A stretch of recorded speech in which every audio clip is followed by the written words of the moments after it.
Good evening. I am going to make a few announcements and we'll call the meeting to order. Bathrooms are located in the hallway to the left as you leave the auditorium. You would have passed them on your way into the auditorium. The emergency exits from the auditorium are the same as the entrance doors, one at the top of the auditorium and one off the stage. If you haven't already, please sign the white attendance sheet on the table outside the auditorium.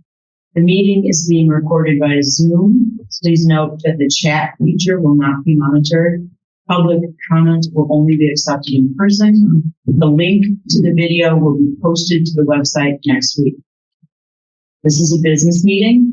The board asks for your cooperation to maintain decorum. Please be considerate and refrain from interrupting board members and other speakers.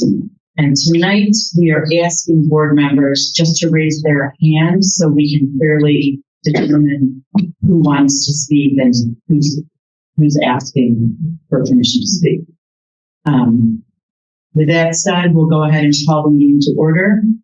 The October 13th, 2022 Committee of the Whole meeting. Commissioner Archambault. Here.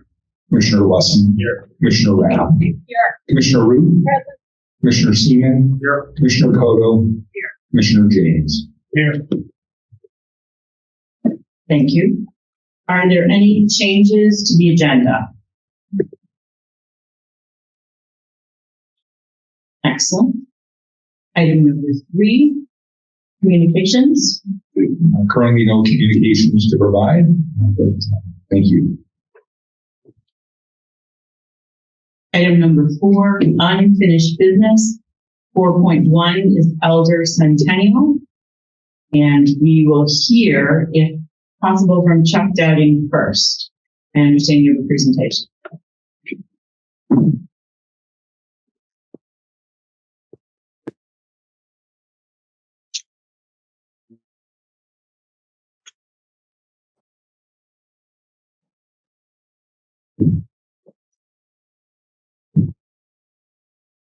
Can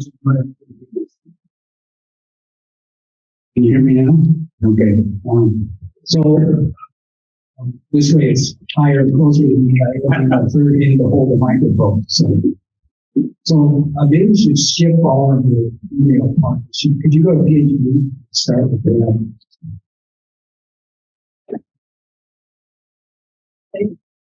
That B? It doesn't have a signal. Well, on the back. We're back. On the back. Right there. All right. We're back. That's page 8 in the back. Wrong.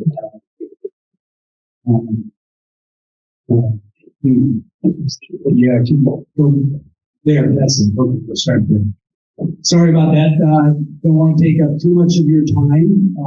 As I would like to recall, being an expert from out of town, have a tie, and don't present anything more than everybody already knows what's on the slide. I've got the slides, I want to tie and not my text. This I gives me a third of the expert. So, before we start, I'd like to make some points and then we'll go through the presentation again. Yeah. So first of all, as you've heard my mantra before, friends, we disagree. So, while I may be pushing hard on the facts, I don't want to push on people because I want to, stay friends so we can talk about other things in the future when they come up. Second, I see this discussion as a search for a win-win solution for the town and the person who owns 261 Sheridan Park. I think we're all looking for that. The third thing I'd like to is pointed out on the slide here is that, in my opinion, Elder and Centennial are not at risk at this point. They are stable. The devices put in place in 1985 were successful in saving the bluff of both Centennial and Elder. Number 4, because of that, no armor stove breakwater is necessary here. because these were already stable without the armor stone breakwaters. And there, as you can see, the sand returned without any cost to the compartments. Now, fifth, it seems to me that in all the concepts I will be presenting this evening, that we need to have a hybrid program looking at movement of sand and the possible dilution of the stormwater as emissions in stormwater outflow. Lastly, I think that Elder can actually be open right now. It doesn't really need much. As you can see, there's sand there now. Centennial is there now. The stairs you use. It seems like, the fact is, it's already being used. Speed this evening, maybe not legally at Elder because it's supposed to be closed. People take the roadway down and walk on the beach. It's amazing. So let's move on then to the points. Again, the most important one I want to make is the fact that Elder is not at risk at this point, unlike Elder, where in 2020 the high lake levels and the storm in November undermined the bluff and the beach house that was there. And I think that's really what was done was absolutely necessary. But this is not what. This is beaches that were stable during these storms, and therefore that urgency is not the same. The design doesn't necessarily have to be the same.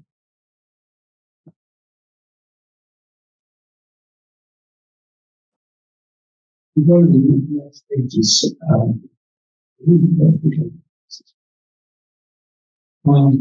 Those are the next pages. I'd like to go to the ones that have the airport.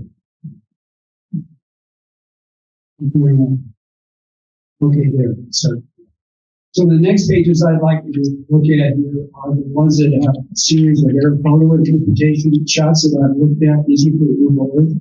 And what I've attempted here to do is to demonstrate the observations that I've made relative to what these air photographs show. And they are to show the beach before and after the high lake levels in 2020.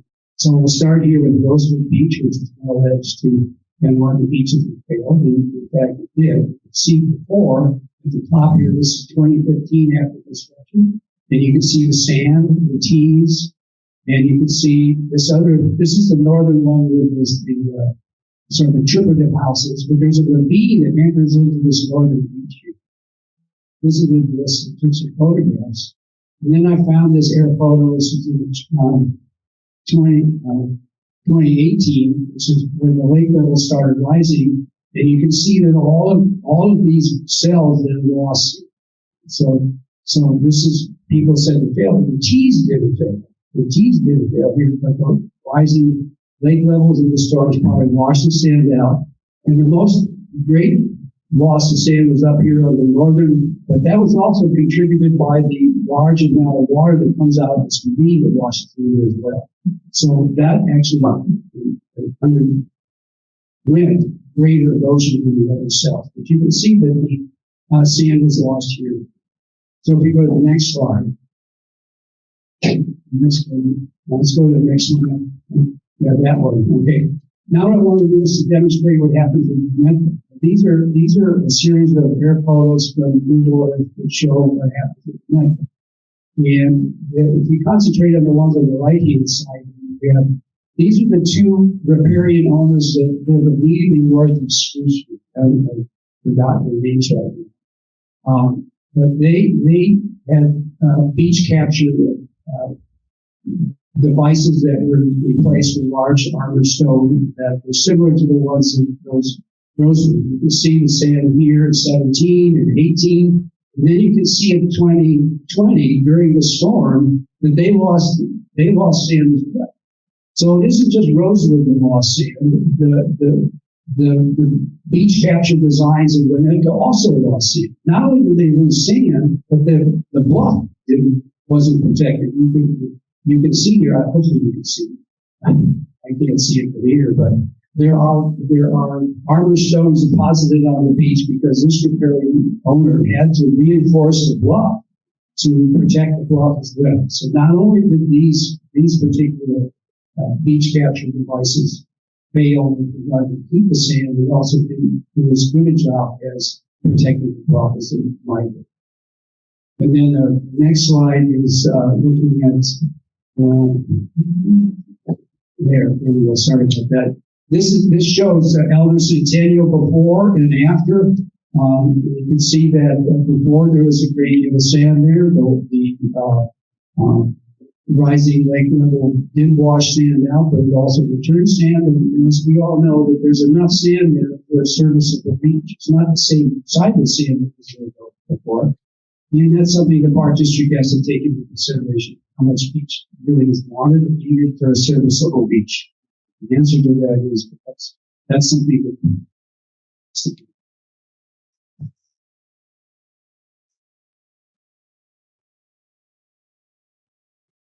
well, after these introductory remarks, what I'd like to do is focus on 4 possible alternatives for moving forward.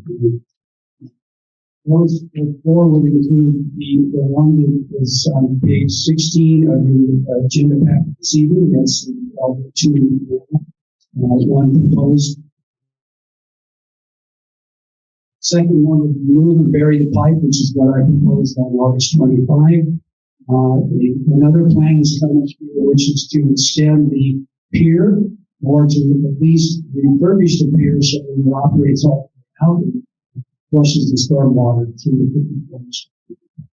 And lastly would be an alternative to replenish some of the sand on the beach and to open over Centennial now as it exists. Since the bluff is stable, there is an ADA access there, and there is sand for a serviceable beach.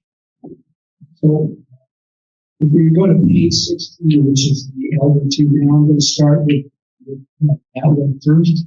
So page 16 is on your packet. So this, I think the problem here is this is not the agenda packet. So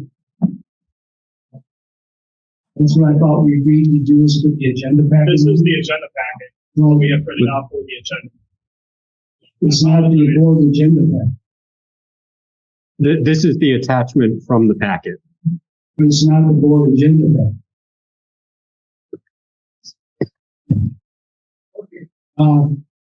So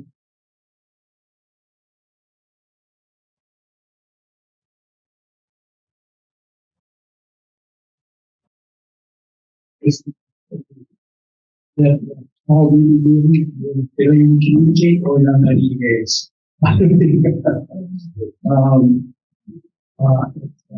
Apologies.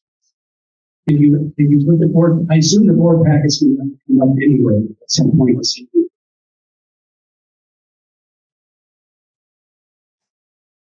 Thank you.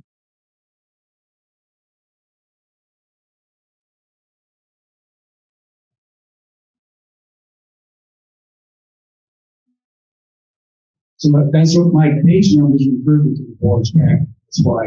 And I guess you have the board packet. Yeah. Yes. The board packet. I print out the board packet and reference every page. The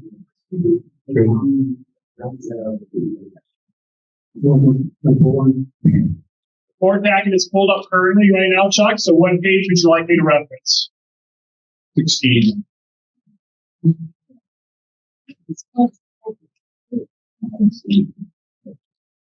Keep going down. Page 16 goes into my presentation. See, I guess I don't know what all that. So this is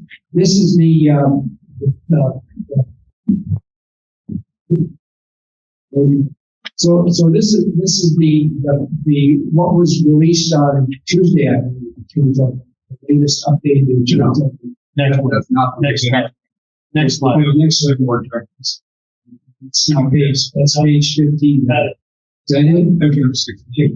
So, there are a number of comments I'm sorry about this.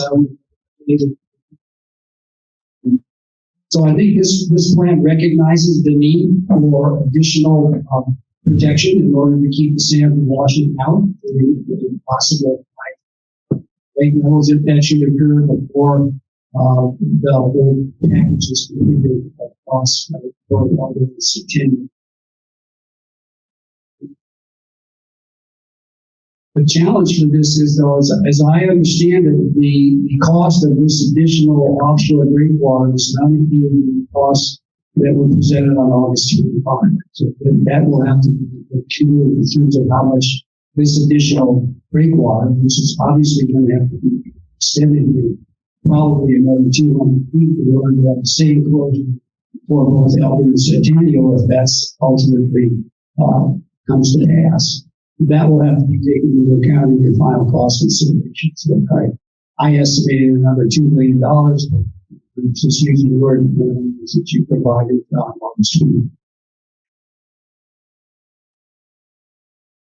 So then on the last page of this, there was a table which compares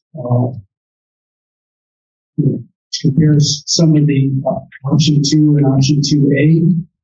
The first one refers to elevations of the east breakwater at the end, 583 versus 586. But what this fails to do is take into account what is closest to the bluff. Closest to the bluff is going to be 590 to 585.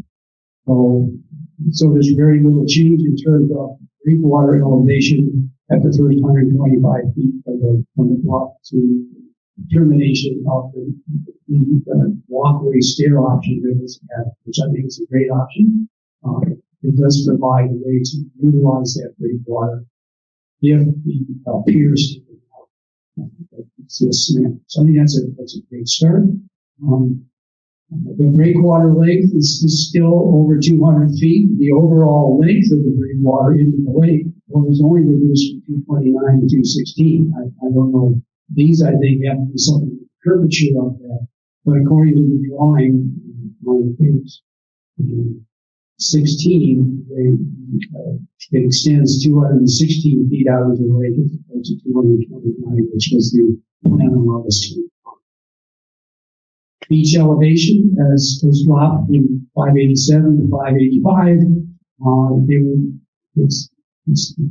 I wish that the elevation of the breakwater had dropped 2 feet as well to views down the beach, but that's still not the case at this moment. And as I mentioned already, the additional stone line, the 50 feet that's added there, I think is indicative of the start of what will need to be added if and when the beaches are joined and the Elder Centennial. We all have the Green Island beaches. So that's another consideration we'll have to take into account.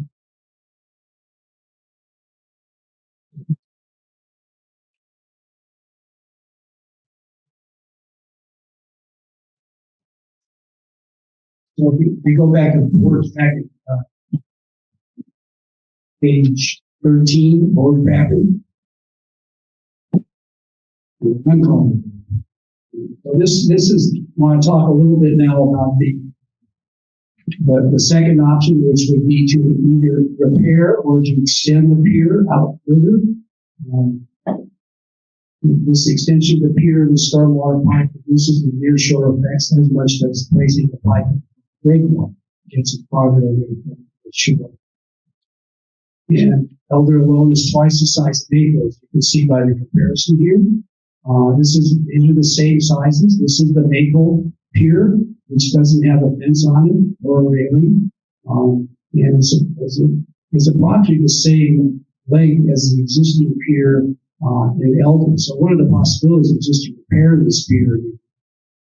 And it would, by that, we would actually be able to use 400 feet of beach here as opposed to 200 feet.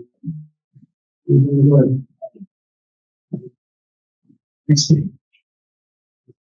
Excuse me, page 12. These are some photographs that I took. One, this is just a week ago looking north on Elder Beach at the pier, seeing its effect on the beach view and whatnot. You can see the pier is open work here. In other words, there is there's space in between the pier pylons here that allows the sand to go through the breakwater, through the pier. So in other words, you get the longshore drift through the pier that allows the longshore drift to bring sand into Elder Beach. This is a photograph of what 587 breakwater would be if you're standing at a 580 beach elevation. So I'll give you just a little different view.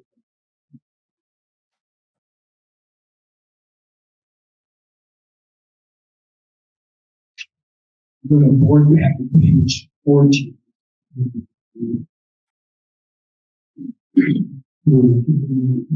Yeah, there we go. So cost is always a consideration here, and I want to explain a little bit about the cost that I had put up on August 25. I didn't get very much of a chance to talk about these here. There are two colors here that are very important. That's the orange colors and the red colors. The orange colors describe the components of the Elder 2 plant are not necessary for either burying a pipe or for extending of the pier or using the pier. So if you take those out, that's how we get to the $3 million level, by taking out the stone breakwater itself and by taking out the haulage load that is necessary to bring a stone in to the beach area by truck. That isn't necessary for bringing in the non-motorized watercraft because they actually can take the existing roadway down to the beach house that exists here now. It is designed for automobile traffic as it is a parking space down at the existing beach house for ADA access. So therefore that certainly would be large enough to bring down 2 kayak carriageways down to the beach. So included in the $3 million cost are the red items. Okay, the red items are the items that can be taken out, and if we just simply extended the existing pier. In other words, we don't need to relocate 60-inch diameter. We don't need to relocate the 36-inch, and we don't need to steel sheet pipe. So we add those up, we've got about $1 million. These calculations with bridge construction, you could build a bridge 250 or 350 feet out for less than that amount of money. So therefore, it's entirely possible that kind of money could be used for extending the pier. Those monies are also available for undergrounding the pipe if the roadway is taken out and the stone breakwater is not included. So let me turn to the board packet, page number 16. Okay, which then shows the dotted line here is where the relocated stormwater facility would go. You can see here the following laser pointer.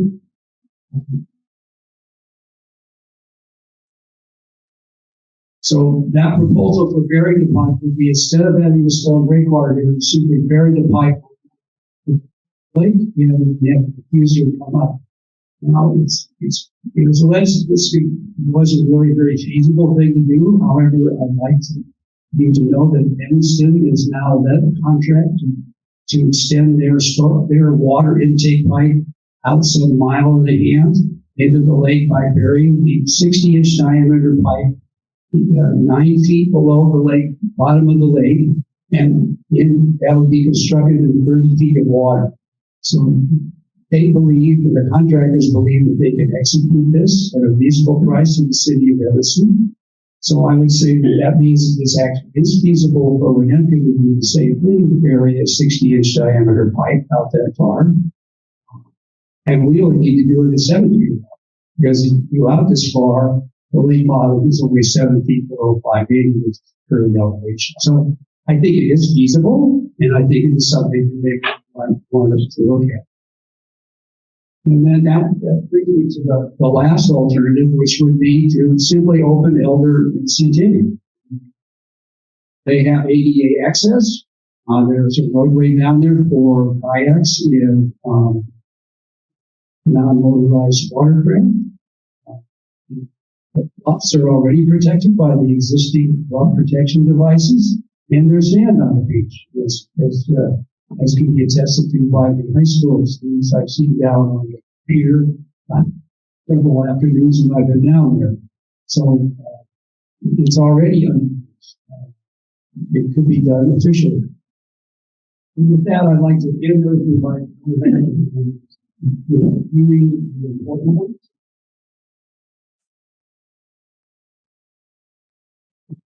Thank you very much for allowing me to do this. So let me start off with the fact that I still would like to reiterate that I think the hydrodynamic study is necessary to monitor and to predict the movement of sand and the stormwater effluent as it exits whatever pipes, because that needs to be done.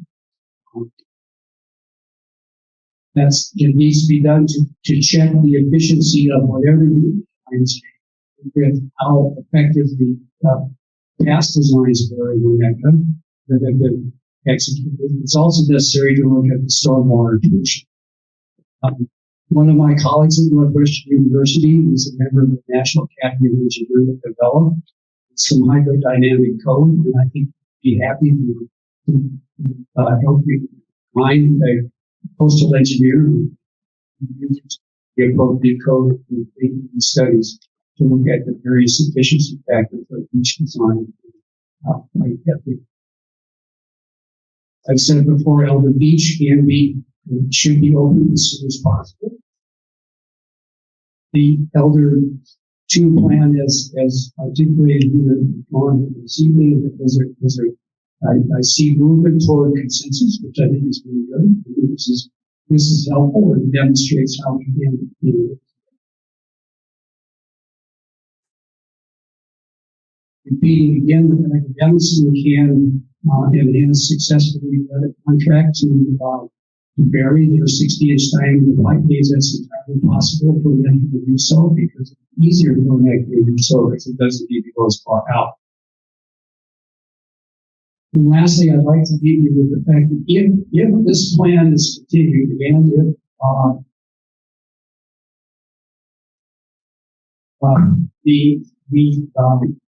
the dream that we all have of connecting elders and tending to fruition, I think to reduce costs, we have to come up with a way to develop an RFQ that's competitive so that you can allow competitive bids to get the lowest price and have confidence in the fact whoever bids the job, and in fact giving the job and giving the lowest price.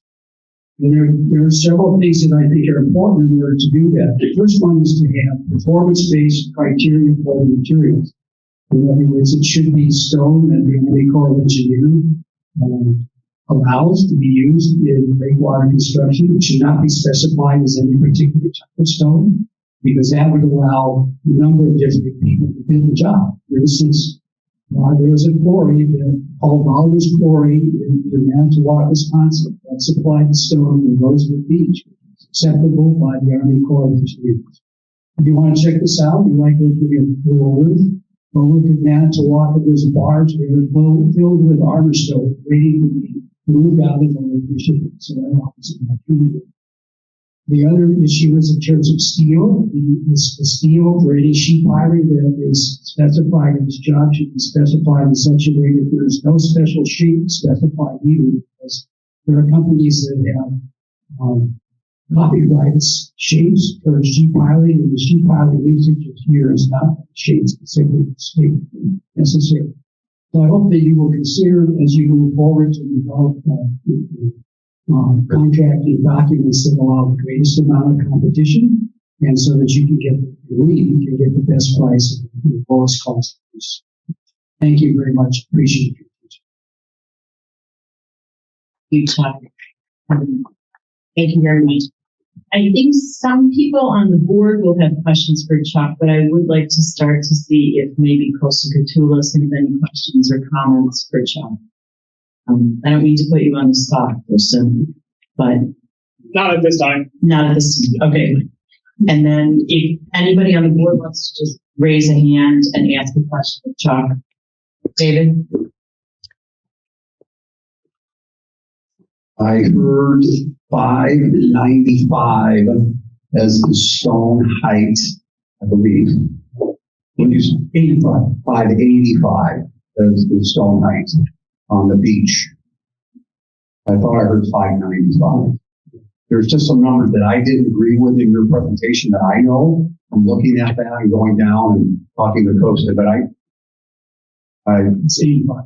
It's 585. And I think you made the remark that you wish that the breakwater would come down by as much. The breakwater is down substantially, as we know. The breakwater on Lloyd and on the beach is 591. This Elder 2A, if it is, it's probably 587 at the bluff right now, Costa. 589. 589. So it's just below. Tapering down. And the beach right there is about 587. We're proposing the beach is going to be an elevation around 586, 587 at that standpoint where the ramp would meet together, correct? So one of the things that I asked Lakota, I want to be able to easily see over the rock wherever I am on the beach. You're right. When you get to the water with Lloyd, it looks really tall. Lloyd doesn't work at Elder Centennial. Let's call Elder. We're just talking Elder. But this design that I see, again, I believe rock is part of the solution. That it's my understanding that wherever I am on the beach, that I easily see over the breakwater. So which I think is Why don't we bring up the next slide because it has those numbers. yeah, I know. So I just want to defend what we're doing, and I don't want to take up any more time, but I want to defend what we're doing. And I think you're being respectful that we made changes, and the design here is much different, much less obtrusive visually than Lloyd. 583, 584, 585. If you look where the beach height is, you easily see over the breakwater, and it doesn't impact your vision. So I just want to make sure that Yes, it's fine. Can you go back to the slide? You put up the picture in part of Chuck's presentation. Go back to the picture of the breakwalls.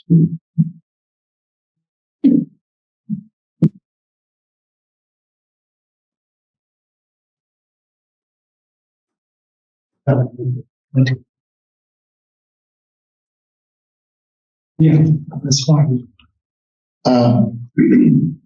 The existing pier is identified at 585. At 585, you see the horizon. Problem solved. we're talking 585 to 584 to 583 at the toe. And actually, the way that sand is, it's my understanding, obviously the sand will probably be a bit higher than that. So your vision will even be better than that. Well, why don't you look at the sand?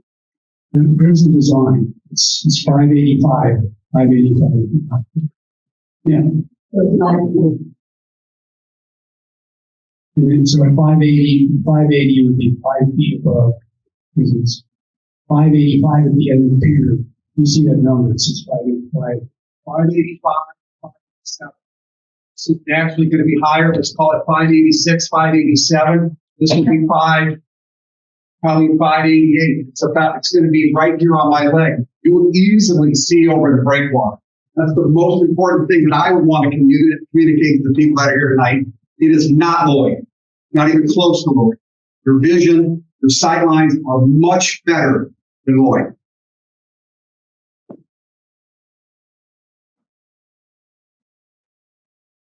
Okay. Would any other board members care to comment? Warren?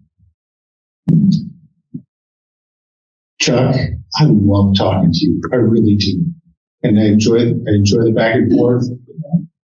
I've learned a lot. And I do hope we can continue to be friends with this. You and I both served on the Lakefront Advisory Committee. And we developed a plan for Elder and Centennial that included the consolidation and excluded the consolidation of the two parks. That Lakefront Master Plan was formally adopted by the board. I was not on the board at the time, that was formally adopted by the board in 2016. That is the guide. That's what this board has been adhering to, because that plan was developed through an extensive process that engaged the entire community. And I just am surprised that you would be so quick to abandon that plan. I do have some specific questions regarding the discharge. Right? Generally recognize that you need 6 feet for navigable water, for safe navigable water. So the lake levels vary from 582 down to 577. I know they've brought to 576, but that's typically in the winter. Let's use 577. Take 6 feet off of that, you're down to 571. So is it safe to assume that the top of the pipe should be below 571? I think it's safe to design that below the clay surface. Yeah. We have to find out the clay surface. So I've looked at the profiles. I know you've looked at the same profiles. There's something markedly different about Elder and Centennial. That's a very flat lake bed profile. That's why in low water conditions we saw an extensive beach, and the high water conditions we had no beach. When you contrast that to Tower, where there's a steeper lake profile, or Rosewood Beach, where there's a steeper lake profile, the lake doesn't vary quite as much, right? The variation of the beach isn't quite as profound. So looking at those profiles, recognizing that the top of the pipe needs to be 571, the invert needs to be daylight. The invert needs to be at an elevation where it's not going to silt in, right? And thus, you're talking about extending the pipe out 500 feet or so. That to me is an extraordinary expense. It's going to incur additional maintenance costs, and all of that's been discussed and vetted, and Costa can explain it further, that we went through all this with the village of Winnetka. So these plans for the stormwater discharge were conceived of in collaboration with Spaceco Engineering and Christopher Burke Associates on behalf of the Park District. Then they went to the village engineer, the village's consultant, Strand, and there was a lot of back and forth on what's the appropriate approach. And there was an agreement reached, and the plans were completed. They were submitted for permit to the MWRD and the IEPA. So all this work has been done in keeping with design intent of the Lakefront Master Plan, and also in recognition of the village's overarching concern for the maintenance aspect and the current condition. We're getting into a little bit, but I think it's important that we have this back and forth. Everybody understands much of Winnetka, that portion east of Ridge, is tributary to Lake Michigan. Thus, Winnetka discharges stormwater into Lake Michigan as permitted and approved by the IEPA. There are several discharge points that are managed by the village of Winnetka, the largest of which is Elder. But there's another one at Willow, just 700 feet north of that discharge point. The Elder discharge and that pier was constructed in 1946 or 7. Well outlived its useful life. The pier itself is in disrepair. A chunk of the pipe broke off and washed ashore earlier this year. It's a 54-inch corrugated metal pipe. Picture of it is badly rusted. That 54-inch corrugated metal pipe goes up into the bluff, where let me start on the other end. Let's start at Elder. There's a 54-inch storm sewer that comes eastbound on Elder to Sheridan. There's another storm sewer that's a 30-inch that comes south on Sheridan, and a 27-inch that comes north on Sheridan. All of those converge at the intersection of Elder and Sheridan Road. There, they split. They go into 2 separate pipes. There's a 2-foot by 3-foot brick storm sewer that was estimated to be 100 years old. There is a 27-inch concrete pipe that runs parallel to it that is at least as old as 1947, because that's where it shows up on the survey. They then converge at the head of the bluff into two 36-inch corrugated metal pipes, and those then merge into the 54 that goes underneath the stone growing. Those improvements are an unknown condition, except we do know that the pier is failing and the pipe is failing. It's several $100,000 or more to replace them. So when we went to the village, we initially said, hey, we're going to intercept it right at the bluff, take it to the north, and put it out the road and run. They said, hold on, we got a 100-year-old storm sewer, 75-year-old storm sewer. Let's work together and let's move that back. And let's replace all these improvements to the intersection of Sheridan, where we can introduce water quality structures as well. So what I'm trying to share with you guys is that this plan to reroute the storm sewer has been in the works for many, many years. It's been carefully thought through, properly vetted by no less than 4 different sets of professional engineers. And that was before it went to the regulatory agencies. That's the MWRD, the IEPA. You have to get consent from the Army Corps and the IDNR. So 4 different reviews. We were well into that process when the permits were withdrawn in June. This is valuable work. It's already been planned and approved by the village. And in my opinion, it should not be discarded.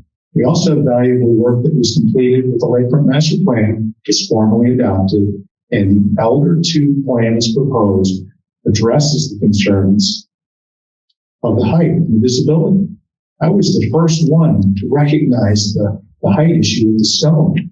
I called the village and said, we got too much stone. Can we use it elsewhere? Can you use it at Willow? Can you use it at Tower? We got too much stone. But permit was done, the die was cast, and we just kept that stone going and covered the storm sewer. And that's how we wound up 591 at the block. I agree, that's too high. So we learn, we move forward, but we don't abandon work that was done before us. We're trying to realize the vision that was set forth in the Lakefront Master Plan. We realize that there are some concerns over it. We can make its accommodations, but we're not starting over. It's not in my opinion. And keep in mind, any change that we make has to be formally approved by this board because we've already adopted the Lakefront Master Plan. That is our guide. We like the village adopting its comprehensive land use plan and say, never mind, we're going to go in a different direction. We changed our mind. You can't do it. It's got to be a formal action by this board. So, do you want me to respond? Absolutely, yes. So I think like there were 3 main points of discussion, and that was the pipe, stormwater pipes, the height of the breakwater, and finally the master plan. As far as I understand, the village is not approved the pipe because they asked for the diffuser design, which is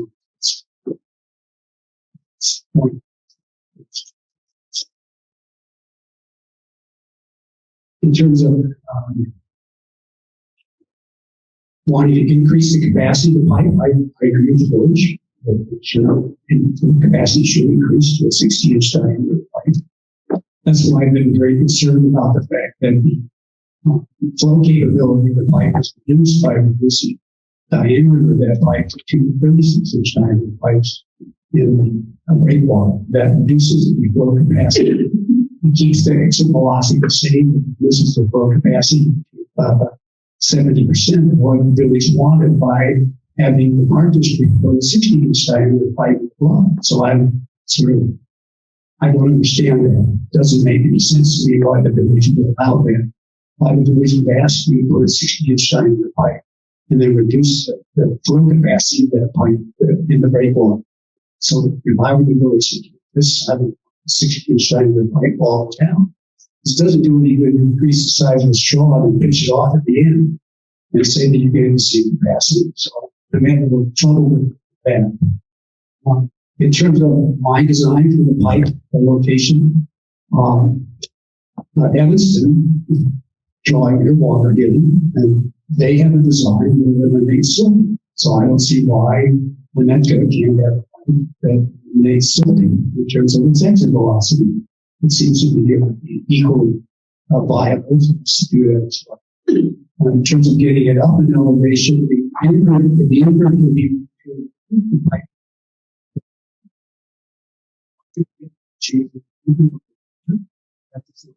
all the time for pipes. So the invert does not need to be 5 feet down below the top of the pipe at the end.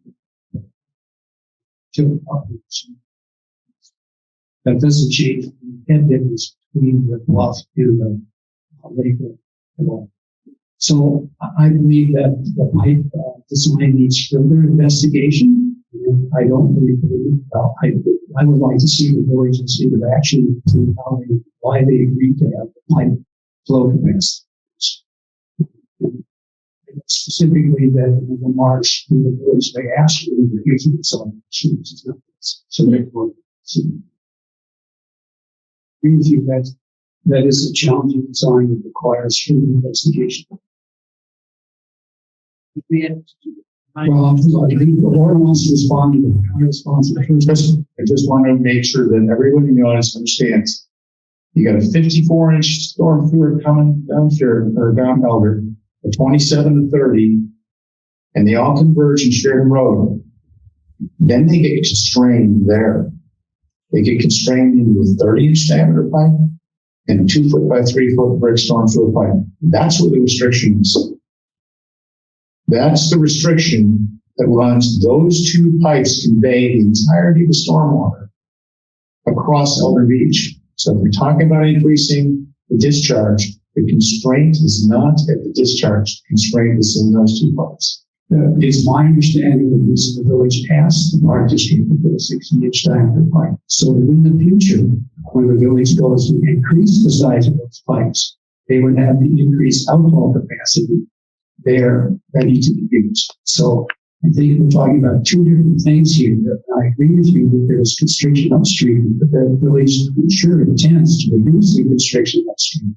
And that's why they asked the park district to put the 60-inch diameter pipe in the bluff. I think those does correspond. It shows the village's concurrence with the proposed design. There's the WRD that identified the diffuser, and that was a preliminary review comment that's to be addressed. So there are details to be worked out through the permitting process, but the basic design has been agreed upon between the village and the park district. So, and why did the village engineer request the diffuser design? But I think this. I think Costa might want to speak if that's okay, because that's a question he might be able to answer. The design that's been completed was submitted by the Village of Winnetka because this is a Village of Winnetka NWRD permit. It's not a Park District permit. It's a Village of Winnetka permit that we co-signed with. So they reviewed and ultimately signed off on that to be submitted. So I think it's rude to say that they are unaware of the design. They didn't approve it since James Bernal signed off on the physical permit to go in. And the comments came back from both Jim and Emily to the correspondence of Thomas Berg and David Berkeley from CEDO. As it relates to the design capacity, Warren, you are correct. The flow going in is restricted by two antiquated lines that feed out to two 36-inch pipes. The thought is under maintenance, in which this was designed, was to maintain this. The longevity for the pipes and the pipe selection, along with the marine coating, was identified with the village. By correspondence with the village engineer, the design would not change in the future. There would be items done upstream of that to help create flood volume that then that water could be released in a similar capacity, but not increasing capacity into the lake itself. That's the way I understand it. That's the way it's been explained to me. And that's the way that I understand it based on all the review over the last year and a half that I've had on this matter. Be that as may, smaller diameter pipes, you can only restrict usage of 6-inch diameter pipe, which you get paid for. So, who said what, when, would be what? And that's physics, it's a tradition. With regard to the height of visibility, I think Warren's actually right. This is important. Making steps here, increasing enjoyment of the beach, and I think this is reflecting what us working together to come up with a better solution. So, fine. Jackson's new and veterans taking part of this. With regard to the 2030 management plan, that was determined in 2015. That was before we had we now have Lloyd. We know Lloyd has attributes and some negative attributes. That doesn't mean we needed a people. The master plan is drawn didn't include such large, extensive cobblestone breakwaters. So therefore, they're not getting that. This is what they were doing. So if you want to be original and originalist, then you should go back to the kickback plan itself. So this is modifying now. Some modification is okay, some other modification might be okay. I think that can be discussed.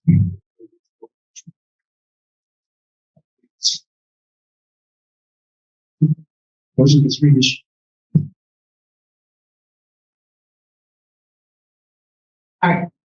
I see that. Connie, and did you also do your name? If I can just make one comment. Sure. Do you mind? Oh, So in front of me, I have an exhibit.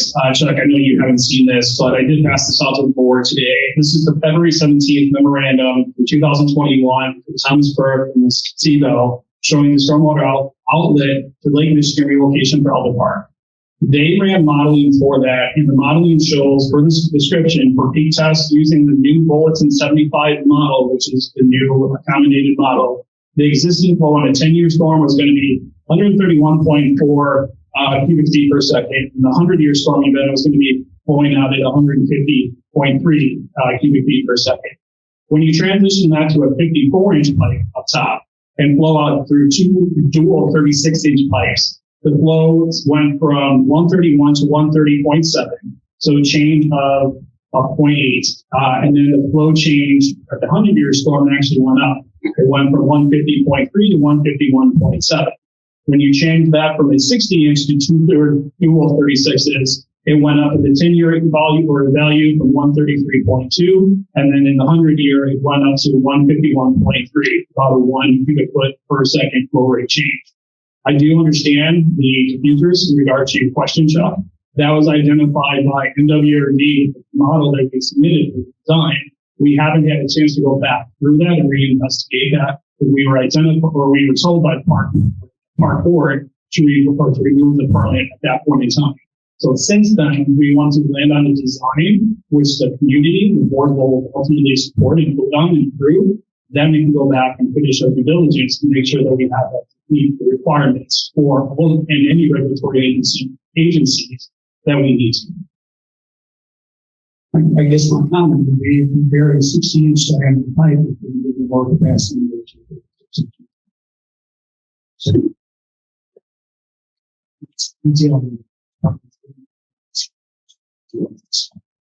I've seen before, but describing how much water goes out does not counter the fact that reducing the size of straw, reducing the capacity, defining how much doesn't tell you how much could go up with a 60-inch diameter pipe. I think this is way too detailed. I think it is very in the weeds, but I think the back and forth is very helpful. I think it's helpful to the people in the audience because you have demonstrated your areas of expertise here. And I think it's helpful to hear the back and forth with the staff and the board members. And I appreciate your decision. I think it's time for you to sit down. Well, not quite yet. Not yet. I think we have one more board member question. Colleen. First of all, I want to thank Ursula. Is it on? Okay, it's on. Can I just yell? Can you hear me? I have no idea. It's on. You can hear me now. Woo! Okay. This is the closest we have come to a true workshop. And I want to thank you, Costa. I want to thank you, Warren. And for heaven's sakes, Chuck Downing, thank you. this is what I had hoped we might be able to do as to bring consensus to this community on design. And tonight, just listening to this dialogue, granted, it got very technical, it got granular, but it was really helpful, at least for this dummy, to listen to this. And I bet it was helpful to some of the folks out in the audience. So thank you all. Question for you. With these artificial cove beaches, the bays, I don't know what to call them, but with breakwaters. Okay, thank you. Thank you. All right. My question to you, Chuck, is, and I know you're not a coastal engineer, but in just looking at the photographs that you provided in your presentation, the sand loss, is it a natural process to have recurring sand loss in these, what I call artificial bays?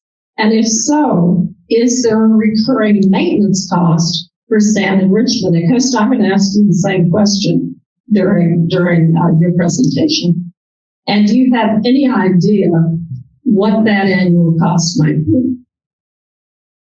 Well, the cost that goes with, I have some calculations with regard to numbers. There are 6 figure numbers when there's high water. And when there's low water, there's no sand replenishment. So this comes really probably at the years where you've got high water store that the replenishment. I think that the costs there were, it was 3,000 and 4,000 cubic yards per cell in Rosewood per year was required. And I think it's $45 per cubic. It's either a ton or cubic yard. I think it's about the same. A ton of sand is about a cubic yard. So in your cost, but it's 6-figure money when there's high water, but it's not every year. So these are really costs that recur when we have high water. And I think that's a point that the park district needs to take into account. By building these things, you're not assured that you won't have to have major replenishment costs.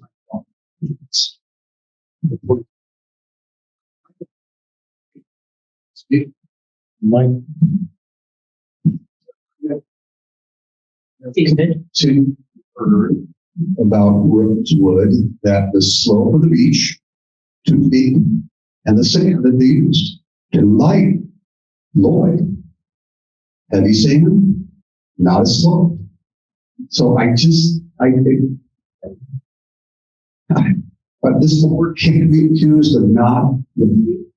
I just feel like this microphone doesn't work. We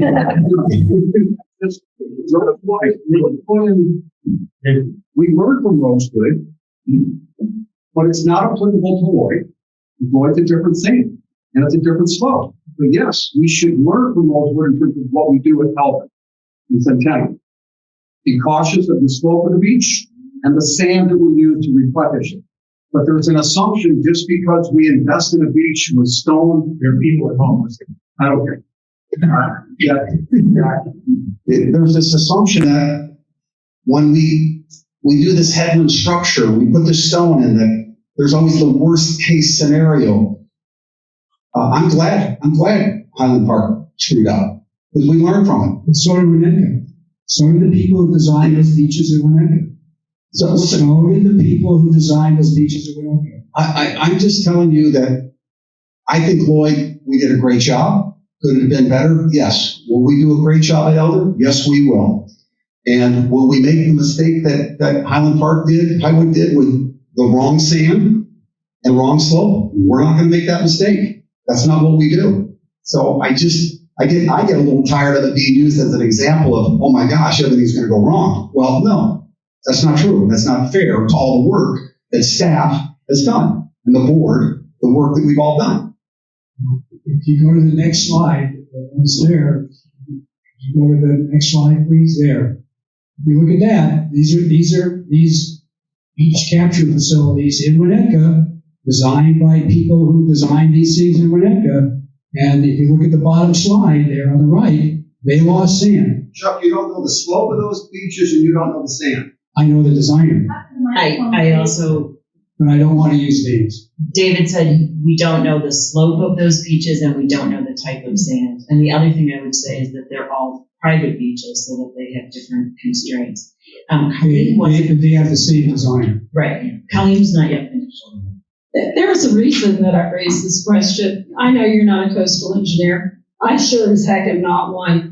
But in my reading, what I am hearing is that sand loss with these artificial beaches is a recurring situation. And the whole point I'm making, and it's not Armageddon, David, at all. It's just I want to make sure that as we're looking at this, we are also factoring in the cost to maintain these beaches.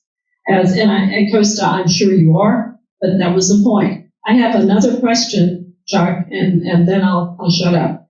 And that is, as I understand in my reading, with the littoral drift and with the breakwater that will be placed at the northern boundary of Elder Lane, there will be the natural accretion of sediment to the north of that breakwater. And there will be a potential for sand starvation as we head south into our Centennial Beach without having a breakwater that is also on Centennial Beach. Do you have any comment on that? Well, I think that the drawing itself implies that there will be one, because it's just half of the project. I don't think it means it's going to be by itself. I don't think there's anybody in this town or the board that thinks that's the thing that's going to happen. So I think you're right. There will be, until that's completed, there will be sand starvation on Centennial. So some people would use that as a reason to go forward with Centennial. That you need to have a breakwater on the south and at the end of the North offshore where it projects it in. So with this done, I think that it is a risk if the park board stops it. So that's I'm guessing that's the intention of something. And I think this points up the need for the hydrodynamics to it. It's the fact that we've had this discussion about the importance of sand size in beach dynamics. So that's why you need to have a coastal engineer to actually do this design with the hydrodynamic study. And it has to be something other than the ratio of opening to the size of the break. Okay. So we have, I think, Warren finishing and then Nikki. Okay. Chuck, again, great conversation. Very helpful, very, very enlightening. There is a difference between a lake bed profile at Rosewood and Elder and Centennial. Right? It's steeper at Rosewood, so it's going to lose more sand. There's also a limitation on what private parties can do. The limitation that the IDNR established is a private party can go out 125 feet. Public can go out as far as it wants, but it becomes very expensive. But there is a relationship between how far out you go and how much sand and the width of the opening and how much sand you can expect to attain. So, and I believe this board fully embraced the notion of getting peer review from a coastal engineer, because presumably different coastal engineers are going to use the same science, but there's a bit of an art and a science to this, and I think we'd be well served. So I welcome that, look forward to it, because there's always going to be a trade-off between the height, the length, and the opening, and how much sand you can retain. Lloyd, we're not losing sand. The lake's going down. The lake's going down. But I also want to address a couple of comments that came up in the caucus survey. That, look, anybody who spent any time in Tower, it's horrible. The sand is so coarse, it just tears up your feet. There's the concept of littoral drift and littoral mass. Littoral just means near shore. So littoral drift is the sand inexorably moving south in Lake Michigan by wind and waves. Littoral mass is how big that grain size is to resist movement. So what we see happening at Tower or at virtually any promontory is that it catches sand. Tower happens to have an obtuse angle where it meets the shoreline. So it invites that northeast wind to come in and scour out the beach and washes everything out. And if you watch that in a storm, it's not a good situation. That's why in the Lakefront Master Plan, we showed putting a rubble mound at the end of that to arrest that and retain more sand. What we can't stop is the wind. The wind picks up that fine sand and it blows it into the village cooling tanks. Look at Google Earth, you'll see it. It blows it into our boat launch. And what did we do this year? We took that nice fine sand and we had it dredged and we spread it out over Lloyd so we can get that finer sand. The sand we bought at Lloyd was a coarser sand and wouldn't get blown away, wouldn't get washed out, but we knew that we'd capture that finer sand and replenish the beach with it. Knowing, if you've been down to Eldred Centennial in the low water days, you get a lot of nice fine sand there, naturally accreting. We expect the same thing, the same possibilities, that we will be able to accrete that natural finer sand and replenish it on top of the coarser sand and stabilize the base. So there's been a lot of thought into this. I think the fundamental question is, are we going to realize the implementation of the Lakefront Master Plan and activate Eldred and Centennial as a vision of the Lakefront Master Plan? I would agree we need a coastal engineer, but I think we need a coastal engineer to define the height of it. So I think once you add that to this, have to be several coastal engineer.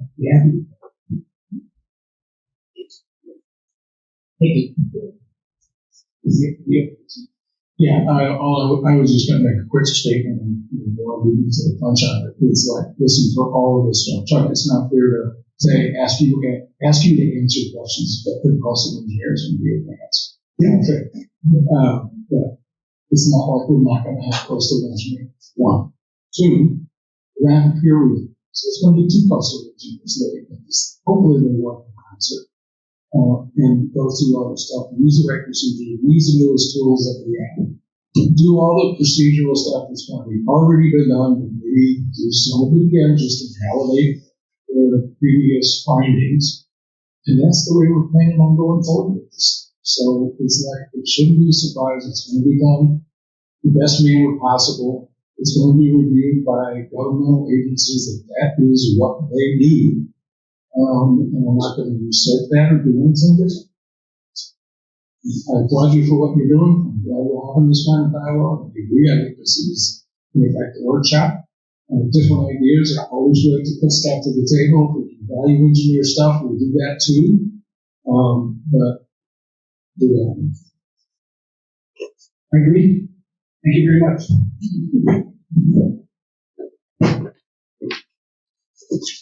So just to sum up, I think we have a couple positives that came out of these conversations. Thank you, David, for verifying heights and visibilities. Thank you, Mickey, for the peer review comment. Thank you, Colleen, for opening up the conversation about littoral drift and maintenance. And thank you, Warren, for all of the points about the pipes. And of course, thank you, Costa, for all of your research and summaries from the February 17th. February 2021, February 17, 2021 piece. I appreciate that. The height and visibility, I'm delighted, are improved. The height is obviously still a subject for further refinement, but I like Chuck's comment that the dream is we all have is to unite the beaches. And so I'd like to just end this portion of the unfinished business with that thought. The second, 4.2. We have more? Okay. Okay. Sorry. Did it need to close it off for you, Julie? Okay, with respect to Elder and Centennial, there were a couple of different issues.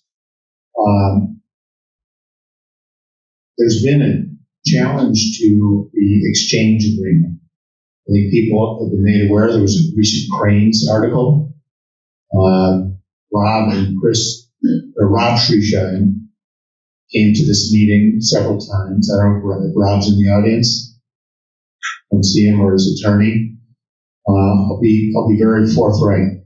When Rob spoke, I listened. Because what he had to say had some substance. I told my board afterwards, I think that's the first draft you just heard of the complaint. He spoke the second time and said, that's the second draft. And the third time he appeared, he brought his attorney and he made his case. The attorney has subsequently sent a letter to the Park District outlining his case, and Park District referred the matter to our retained counsel, Steve Adams, to our litigator, Jim Filio, and engaged a third party to evaluate the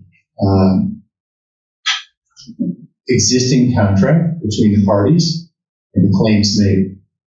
And I can tell you this correspondence that just came in from Ansel Glink is reaffirms what we've been saying all along. We have a valid and binding contract. There may be a few imperfections, but thanks to the work of Mr. Shrisham's attorney, we can correct those and address those, and there really is no impediment to proceeding with the exchange, presuming that there's a willing party. I do want to address the appraisal. Those of you who don't know, I'm an engineer by education, but I'm 35 years of experience in real estate development. I have worked with the appraisers used by Mr. Gaynor on behalf of the Shrishams. I know Gail Listener and Ron DeVries. I think they're fine people and do great work. This is not their core competency. They typically do market studies and other larger scale evaluations, so I was surprised to see them engage doing a single family appraisal. There are some fundamental flaws with the appraisal, and I've conferred with our appraiser, Mike Bruce, and one of the questions for this board going forward is, would we like to get a formal opinion of Mike Bruce or an update to his appraisal? Here are the flaws with the appraisals submitted by IRR, Ron DeVries, and Gail Listener. In the instance of 261 Sheridan, they ascribe zero value to the existing home. The assuming shall be torn down. But in the Lakefront Master Plan, which was adopted in 2016, a publicly available document that identifies the home as being adapted for use for public event space. The modest replacement cost of $375 per square foot, or 5,410 square feet, that's over $2 million, which can be added to the appraisal, which easily makes it above $6.2 million. With respect to the 70-foot wide parcel, there's a standard form of appraisal, there's an executive summary, and there's the body of the report. In the executive summary, we're required to list any special hypothetical conditions or special or assumptions. And the report says none. In the body of the report, there is a very significant assumption being made.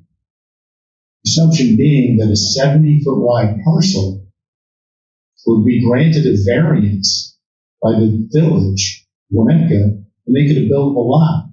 The minimum lot width in Winnetka is in the R2 zoning district is 100 feet. Further, that appraisal goes on to ascribe a value to the parcel by virtue of its adjacency to Centennial Park. Mr. Ishbia, in Orchard 2020, purchased 205 Sheridan in part because of its adjacency to Centennial Park. And were the village to grant a variance to create a buildable lot, covering that up, taking that away, we would surely face a challenge. So I don't think there's a reasonable assumption that the village would be able to grant a variance to make it a buildable lot. And without that parcel being a buildable lot, it loses tremendous value. And here's the third argument. And this is the most important. The goal, as expressed in the Lakefront Master Plan, is the unification of elder and centennial parks. Thus, that 70-foot wide home and lot has unique value to the Park District as set forth in the Lakefront Master Plan. So I would argue that the appraisals that have been submitted by Mr. Gaynor aren't worth the paper they're written on, and I would suggest to the board that we engage Mr. LaRouche to write his own report, reaffirming and updating his appraisals.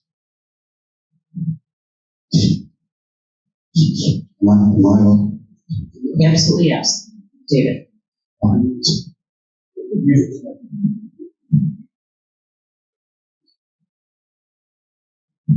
I had a thought today about the property exchange because I was reviewing the appraisals from Mr. Gator, and I actually thought of a scenario. What if the situation was reversed? Meaning we already owned 261 Sheridan. We had a combined park. We didn't have fences along 261 Sheridan. It was all Park District property. We had a continuous 1,000-foot beach, 1,000 feet of continuous park. We can call it Elder Ennial, San Elder. I don't know what we would call it. And if someone came to us and said, you know what, I got 70 feet of Centennial that's adjacent to your park. I've been trying to build on it for 25 years. The village won't give me the ability to do it. Neighbors won't allow me to build on it. But you know what? I'd like to swap it with you because I really want a house on the beach or on the lakefront. I know you've got that, what used to be 261, and it's grandfathered. I know I can build on that thing. Can you just please swap 261 with my 70 feet of Centennial? And there isn't anybody, I don't think, in this room that would ever do that swap. So the next conversation would be, well, how much do I have to pay you to give me 261 for 70 feet of Centennial? And the Park District wouldn't do it because we got 1,000 feet of continuous beach and park. But we're trying to do the opposite, of course. We're actually trying to swap 70 feet of Centennial for 261 Sheridan. So I think, and I publicly said this, I am absolutely supportive of the property exchange, free and clear.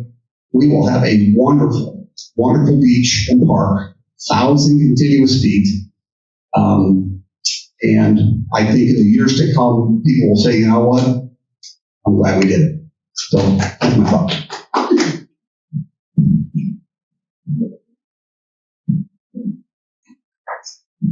Okay. Anyone else? Have a hand up? Want to speak? You? Two?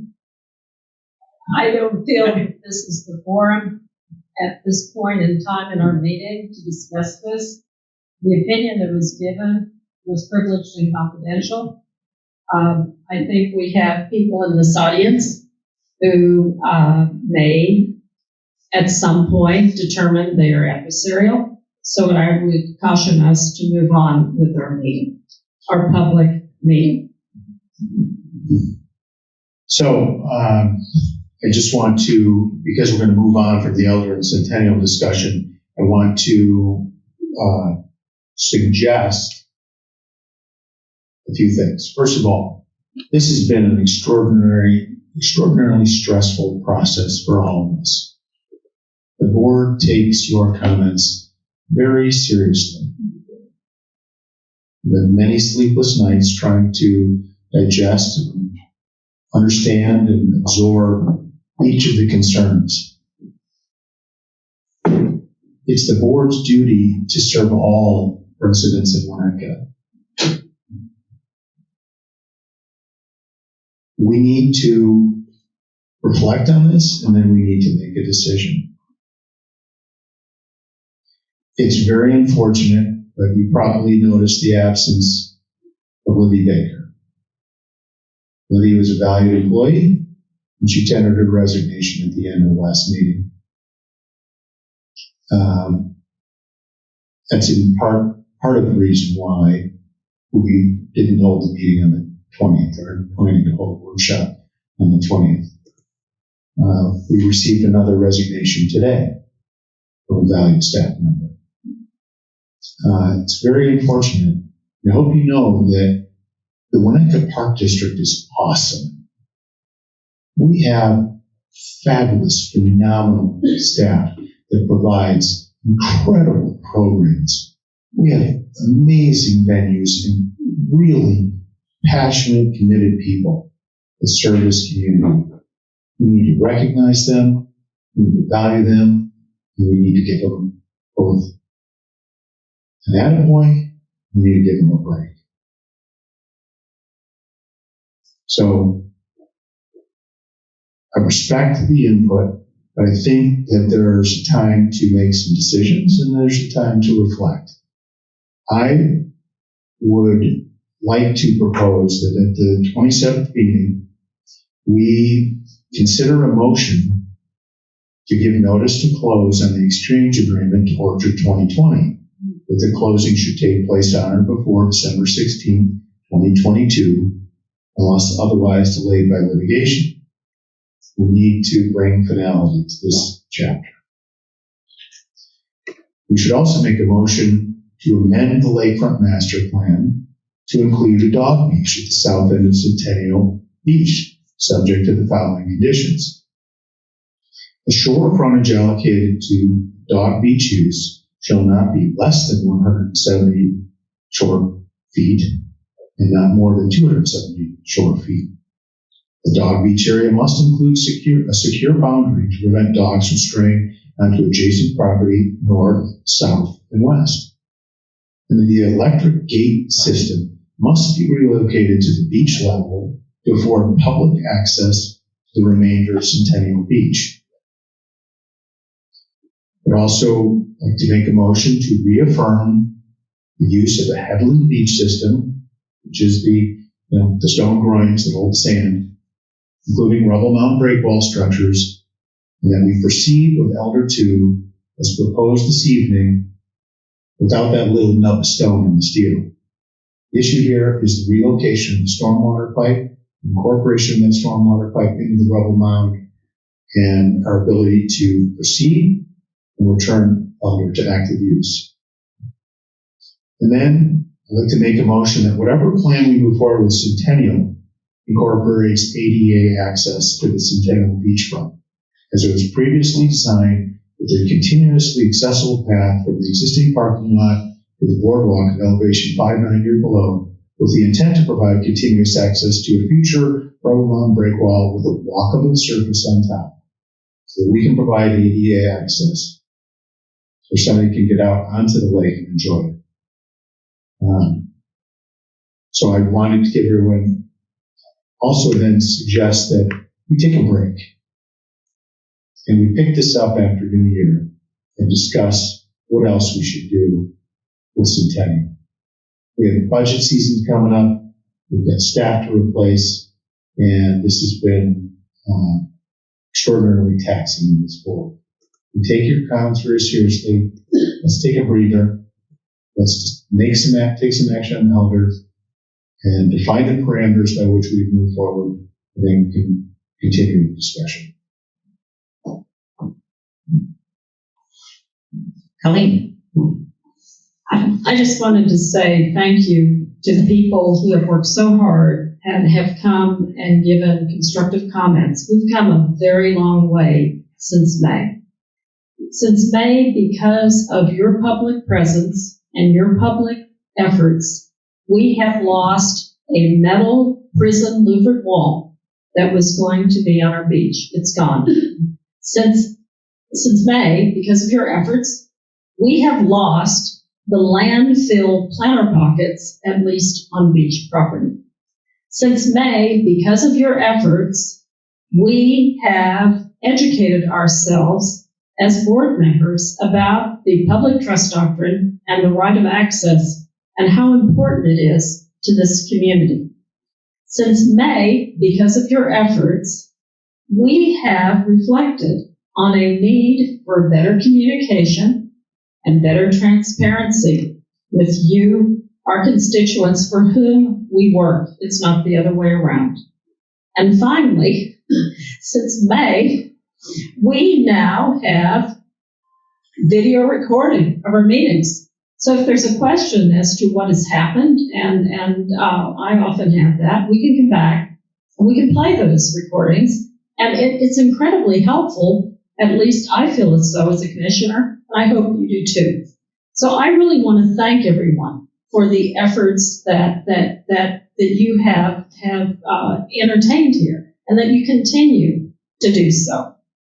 I think that we've come a long way. I think this plan, quite frankly, is far better than the one that we initially started with, that we filed for a permit in February. I really think it is. And again, unlike my president, I see the Waterfront 2030 plan as a concept, as one that grows through time, and specifically referenced within that plan was the fact that we were going to take into account the ongoing and changing desires and comments of our community. And I think we're trying to do that. So I just wanted to conclude with that statement. Thank you. Thank you. Anyone else? Waiting for any other reasons? Okay. I think we are ready to move on to item number 4.2, stormwater update and golf course options, and that's Costa.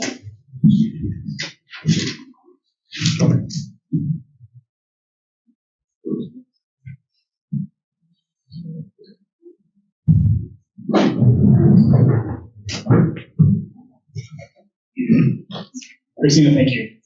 Currently, the golf course stormwater project / Winnetka stormwater project, I spelled that backwards because of the magnitude of what it is. But progress is continuing on. Currently, the conveyance channel for the golf course on the par 3 has near completion. Seating has to go in, emergency lighting control has to be done, and some final top seating, topsoil as well. But the Neal Brothers is doing a wonderful job in continuing with progress.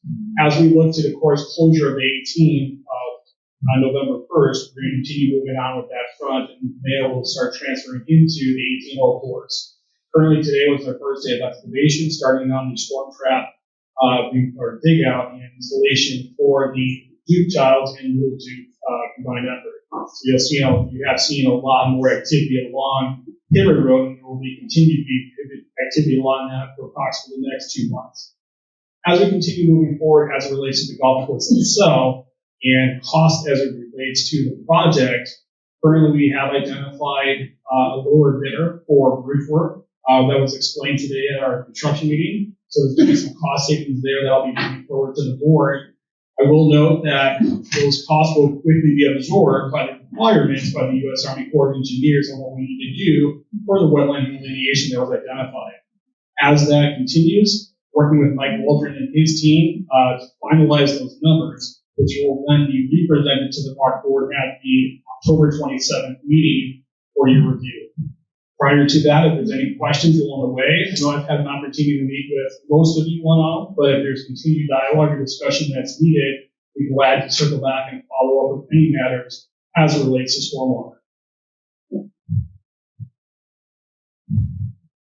Just a quick note, the village is starting to move forward on some additional work for phase 2 of this plan in regards to Crow Island. So you might have seen some temporary soil boring rigs out there doing some work. That's in conjunction with the plan that was identified conceptually. Now they're going back and doing the geotechnical to support that and continue on with their documents. So anybody who's seen drill rigs out over the Crow Island, that's what that's in regards to. Any questions?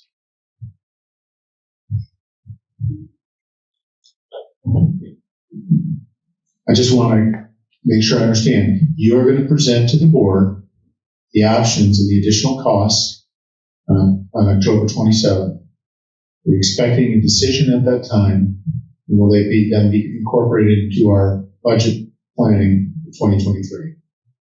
I will be presenting. I presented once already when it had returned, but as numbers have changed and have been adjusted for some of our dialogue, I will be representing those numbers. It's up to the park board to decide if we can gather and get enough information together and there is enough support by the board where there's a motion put forward. That would be fantastic. If not, this can linger into November, but we need to get that closed out before the end of the year.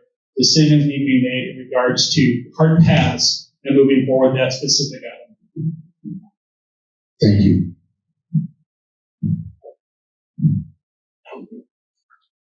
Thank you, Costa. Item number 4.3, Nick Corwin Park Construction.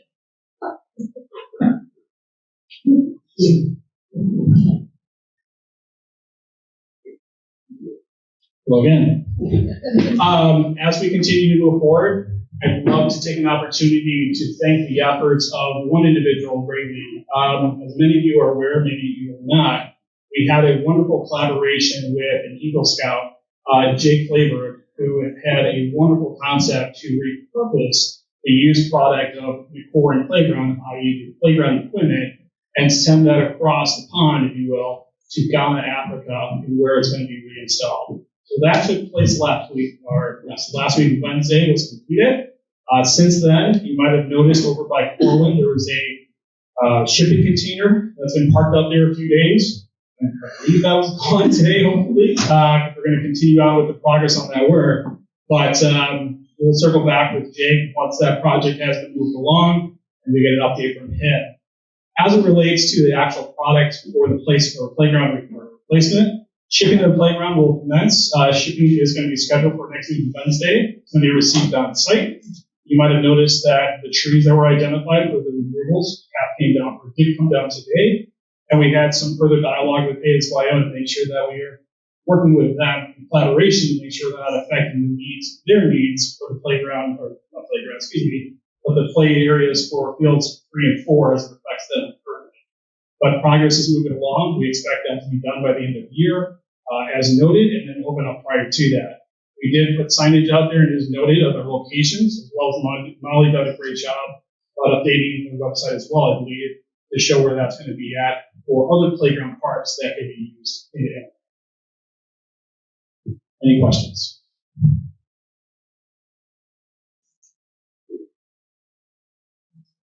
Costa. We're ready to move to item 4.4, which is the Kemper Sports contract. It's John. Thank you, Commissioner Cotto. So the Kemper Sports contract is ready for its next iteration of getting closer to the finish line. So we believe we've resolved all the insurance-related matters in some recent dialogue. Paderma has become much more active in the process, which is perfect. Paderma has never had a relationship with a park district and the park district's contract with Kemper Sports. So getting the Paderma General Counsel and its CEO actively involved has been terrific because they've added great content and context to the overall agreement. And at the end of the day, their contingent capital is going to be necessary at some point, or could be necessary. So that's really helped us with the shaping of insurance. Tomorrow we have an 11 o'clock session with Kemper Sports as it relates to the waiver of subrogation and indemnification, which are riveting topics. If any of you want to participate, I actually love this stuff.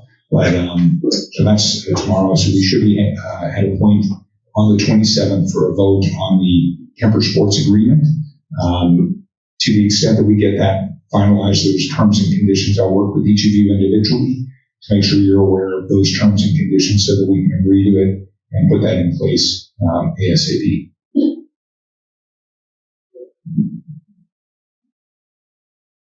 John Peterson has worked really hard on this contract. We really have. As has Kemper. Kemper has worked really hard to try to finalize the terms and conditions on this contract. So I'm super excited for the 27th. So thank you. Can I ask a quick question? So you mentioned routing for the golf course with respect to the cart paths. It's a super important thing for golfers. If you mess it up, if we mess it up, it's long lasting. Can Kemper provide any insight into how they recommend the cart path routing for the course? We could. I think the great thing is that Coach has been working closely with Rick Jacobson. Oh, you got Jacobson involved? Oh, great. Design the layout Yeah. and the golf course, so that's all been well thought out and vetted. That's all I got to say. Thank you.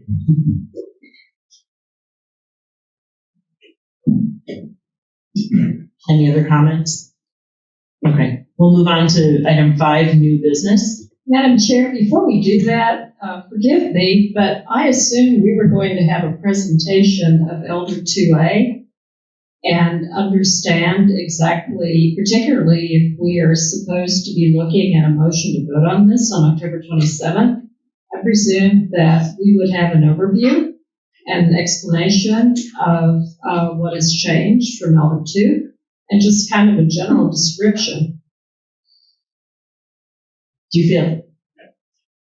you feel comfortable to do that? I don't want to put you on the spot, but otherwise I'm going to file, or not file, but I'm going to suggest a motion to table any motion on October 27th. I think our public deserves to see that. And as a commissioner, I know very little about it.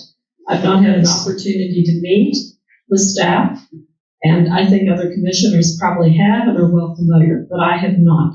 So I would very much appreciate it. Thank you. fair enough. I think it's a benefit to all. Kosa, if you feel comfortable, go right ahead. I'm sure you do. Do you want? We're going to pull it back up. Okay, great.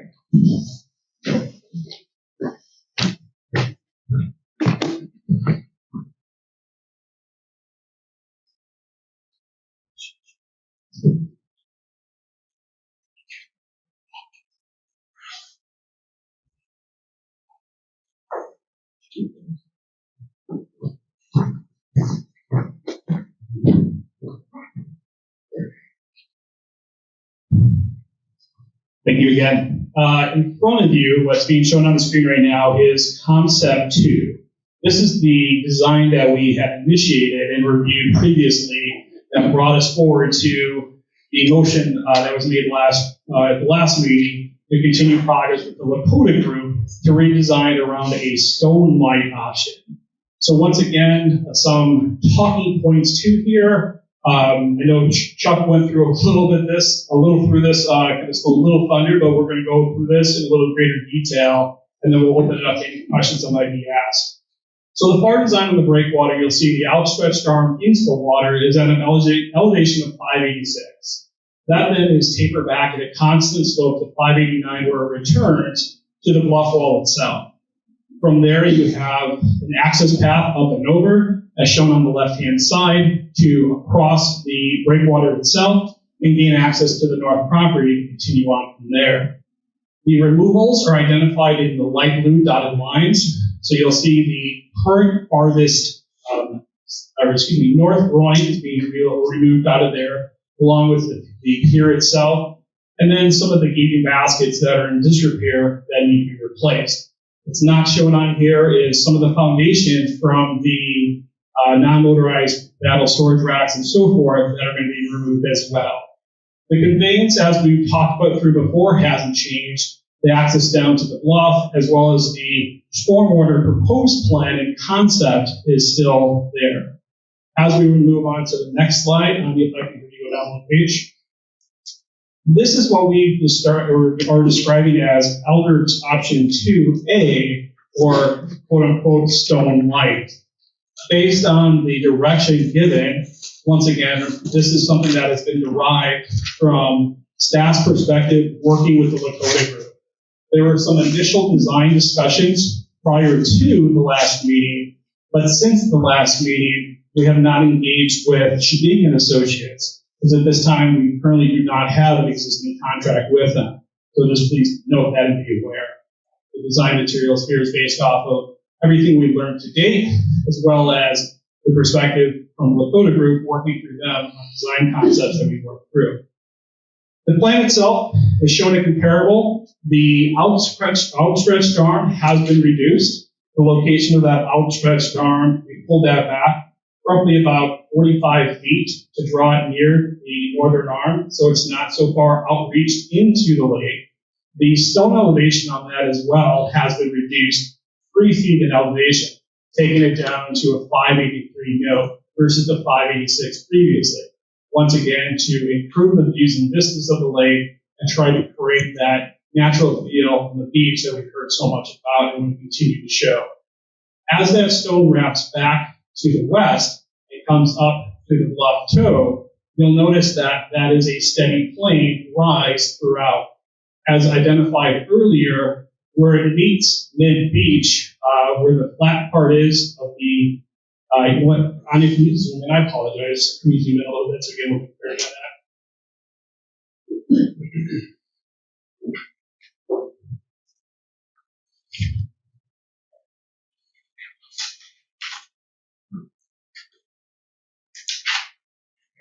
We got two more clicks. Perfect. What you'll see here, as it's noted, halfway through the breakwater, there is a gray rectangular box.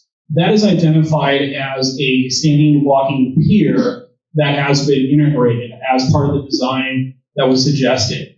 At that point in the breakwater, the stone elevation is an elevation of 585.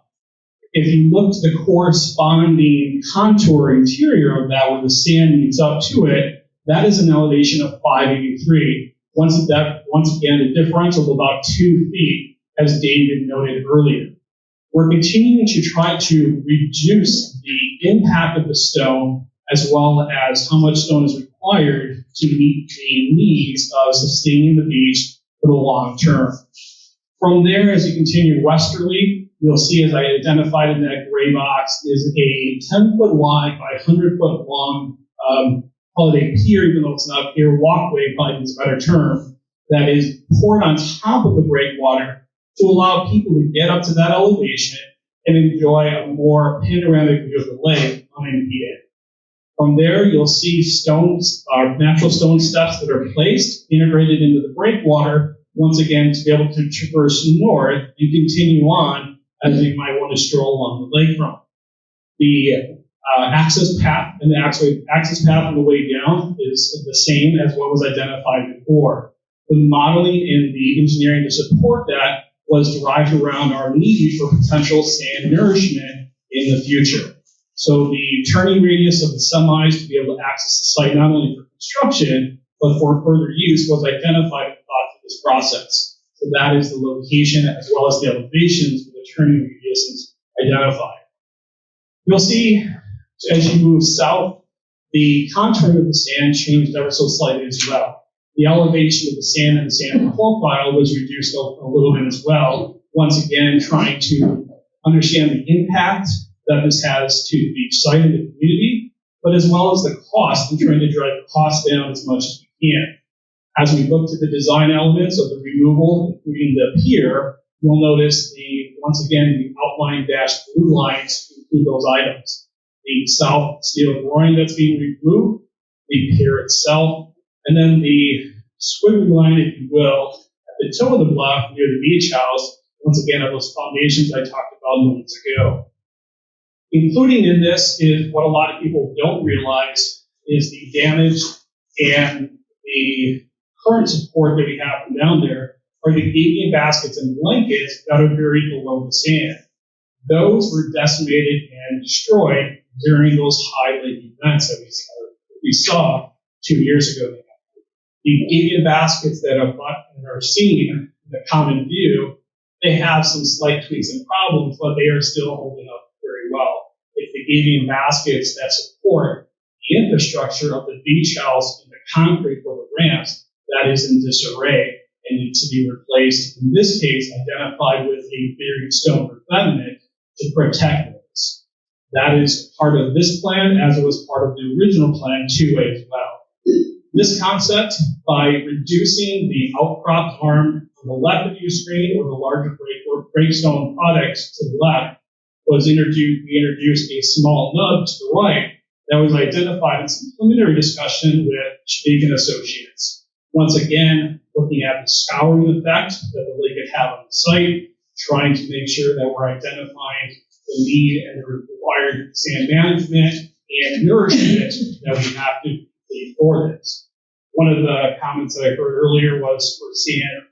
We did identify, once again, a heavier granular sand for this near the edge of the lake, and then be able to contrast with a lighter sand so we can have more of a more enjoyable feel, if you will, for the community. So that was something that was identified before. We'll continue to re-identify once we finalize a plan and we come to terms on what that looks like. We'll have all that sorted out and completely vetted for our full solution. Other than that, the plan itself does still have the existing stormwater as proposed previously and identified. The structure as Warren identified does start all the way at Sheridan Road, continues due east, and then drives to the northeast on a 40 degree angle thereabouts, where it's going to be picked up at a ground structure at the top of the bluff, and then proceed down and across and out into the lake. Once again, that is the same design that was permitted previously and vetted out with the village of Winnetka. We're still comfortable with that design, and we made sure that the impact that it has to the upper parkland is minimal at best, trying to take into consideration the healthy tree stand that we have to make sure we're not going to adversely affect any trees if possible. Other than that, I'm not sure what else I can really comment on, more or less open it for comment with the board if there are. Cynthia? Hello. First, thank you, Costa, for pulling this together and presenting it. It's been very helpful to go through it.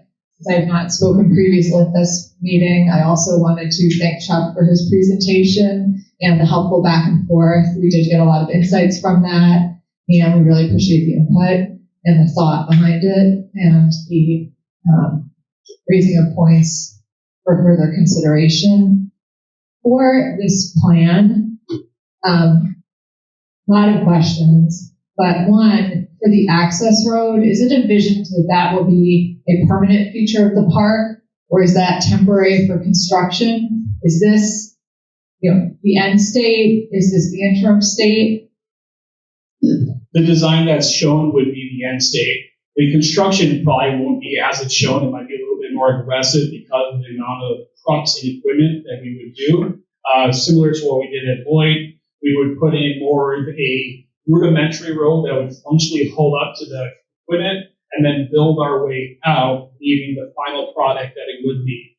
In this case, it is a stone access road with some retainment on the on the east side to help out with the slope sustainability and also take care of the bluff restoration at the same time. So this would be a finished product at the end of the day that allows not only for access for pedestrian, but also allows us for the future access for any kind of sand nourishment or maintenance to the site with equipment.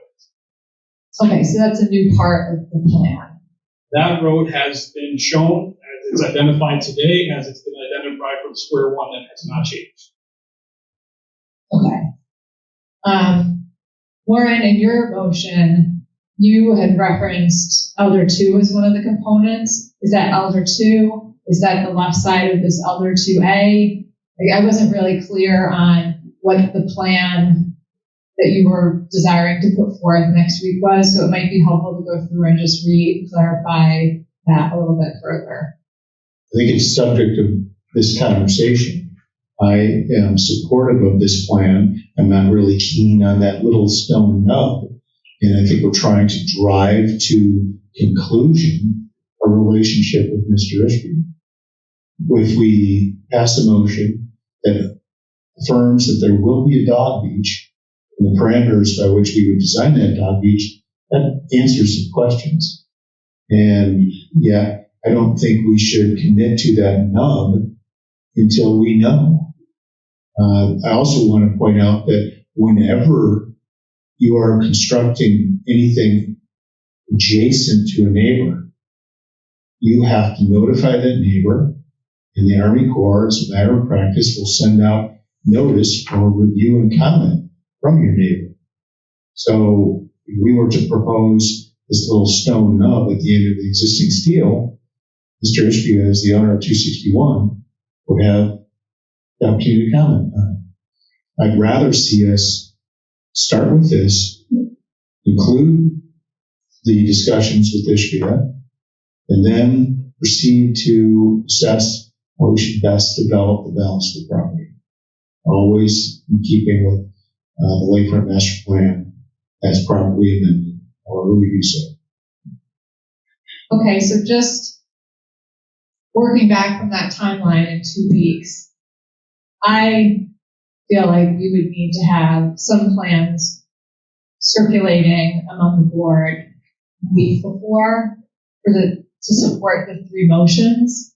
So, because it sounds like some things may be slightly different from plans that we have seen previously in terms of the ADA, the steps, the walkable surface on the breakwater, the placement of the dog beach, what the fence envisioning, kind of looks like before we're in a position to vote on that. My motion is just to incorporate these planning parameters, to embrace these planning parameters. Because what's occurred is we've got this huge variability in how this is going to take shape. And we need to begin to narrow the focus, to begin to fundamentally what the board is charged with is programming and uses, right? What are the uses of the beach? We affirmed in August of 2021 by a vote of 6-0 and 1 abstention that there would be paddleboards to the north and swimming in the south. That's the last formal motion that was taken as to the use of the beaches. If we're going to introduce a dog beach component, we should do it formally and properly and set the parameters for which we go forward. That will give guidance to staff to further develop the plans. Okay, so but there will be some kind of sketches or some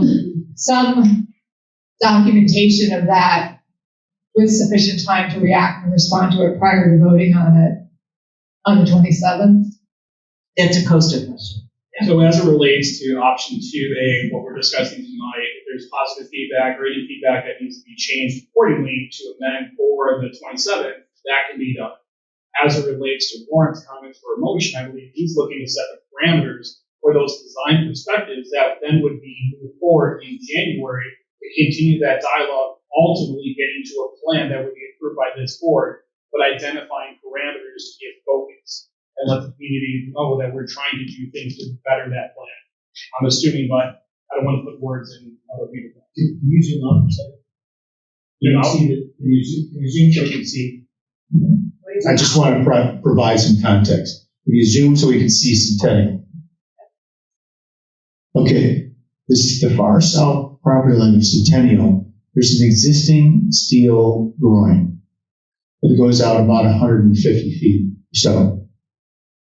To the north of that, just south of the dog beach access, can you highlight the cursor, Costa? Can somebody put the cursor? Who's got these?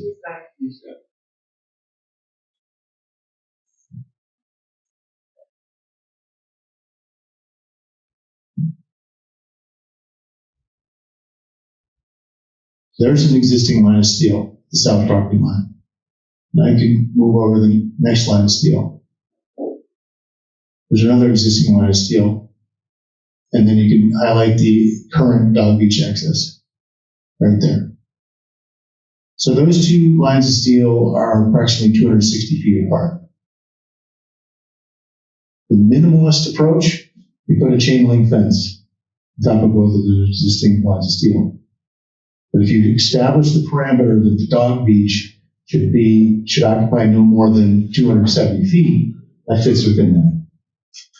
If you complete the exchange and move 70 feet at the south end, you still have 200 feet of dog beach, utilizing the existing line of steel. So just some stats for everybody's benefit. The Winnetka Park District controls approximately 2,400 lineal feet of beach. It includes the 930 minus the step rights, 1,000 minus 70, 930 feet between Elder and Centennial. It's about 250 at Maple. It's 600, 700 at Lloyd, including the boat ramp, and about 200 feet of Park District property, plus 313 feet of village property. So rough estimates, 2380, call it 2400 feet. Currently, Centennial is dedicated exclusively to dogs. That's 520 feet. That's 21% of the total beachfront allocated to dogs.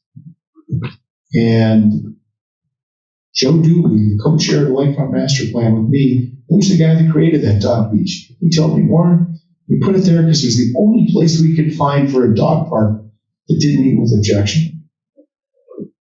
So I think it's been a very useful, beneficial park asset. I have 2 dogs. I love my dogs. My dogs love to swim. But 21% of Winnetka's lakefront allocated for the exclusive use, fenced, gated, locked. You can't get down to Centennial Beach unless you have a beach pass, and there's only plus or minus 300 beach pass holders. If there was ever a violation of the public trust and spirit, that's it. We should be providing access to the lakefront to all Winnetka residents and all, in fact, anybody who wants to go visit the beach. Move the gate down below so you can secure the dog beach, but don't deny access to everybody else. By contrast, Wilmette has 60 acres of Gilson. And by the way, that was created with a landfill. They have 3,500 feet of beach there. 225 is allocated for dog use. 225 of over 3,500 lineal feet of beach. We've got 2,400 feet. I think somewhere between 170 and 270 is appropriate allocation. Makes for a usable beach. It could be as simple as a chain link fence. It could be as elaborate as a rubble mound. But let's establish parameters and then have a discussion and go forward. Do you have additional questions? I'm just going to reiterate a suggestion that David had made to me before I put together the motion for the process to move forward, that it was helpful to have something written ahead of time for people to respond to with a few diagrams. If you're not looking to go for diagrams, produced by Lakota, some, the design parameters that you have in mind, because it feels like this vote on the 27th will be a very big decision. And I feel like we have had a lot of back and forth on, well, did we actually vote on that on the 26th? Did we not? What was the presentation associated? What was the diagram? So that that's laid out so that we as a board can have time to respond to it. And then also that we can get some minimal, input within the time allowed from the public to make sure that we have a read on that and, just be able to get some input and not, so if right. So if I understand correctly, you would like to see some renderings and some listing of parameters. Is that a doable? It won't be to this extent, but we can definitely outline that and get it to the park board for review before we distribute it to the public. Yes, and then the wording of the motions as well, so that that's not on the fly. Perfect. Great. Perfect. And then anything else? No. Thank you. Thank you. Thank you. Kelly? Again, without any question, these motions need to be written out. We need to have a reasonable period of opportunity to review them. But it seems to me that we yet again have the cart before the horse. Here we are. Tonight we were supposed to be talking about Elder. We were not supposed to be looking at Centennial. And, this is all great, but here we are. We've changed the rules midstream. And if I heard you correctly, Warren, you have announced that it is at least your intention, I don't know if it's the board's intention, that we are going to give formal notice to Orchard 2020 that we expect to close by Windsor. December 16th. Okay, thank you. That's what I thought I heard. I just wanted to clarify. If that is true, then why would we not see if we can close this property transaction? And by the way, happy anniversary, everybody. Today marks the second annual anniversary for when the final formal property exchange agreement was signed. So it's probably appropriate to make that announcement today. But if we are going to move forward with that notice and with a drop dead closing date of December 16th, then why would we not simply table all of this until we know what we have? This makes no sense to me. I mean, and in the interim, during that time, and I'm gonna have some, I'm sure, some emotions here from other board members. During that time, maybe we could go out with an RFP for a select group of coastal engineers, so we could actually bring a coastal engineer into all of this design process. To me, this makes a whole lot of sense. I'm sorry, but here we are voting on design before we know we've got a deal. I don't understand. Just my thoughts. This is,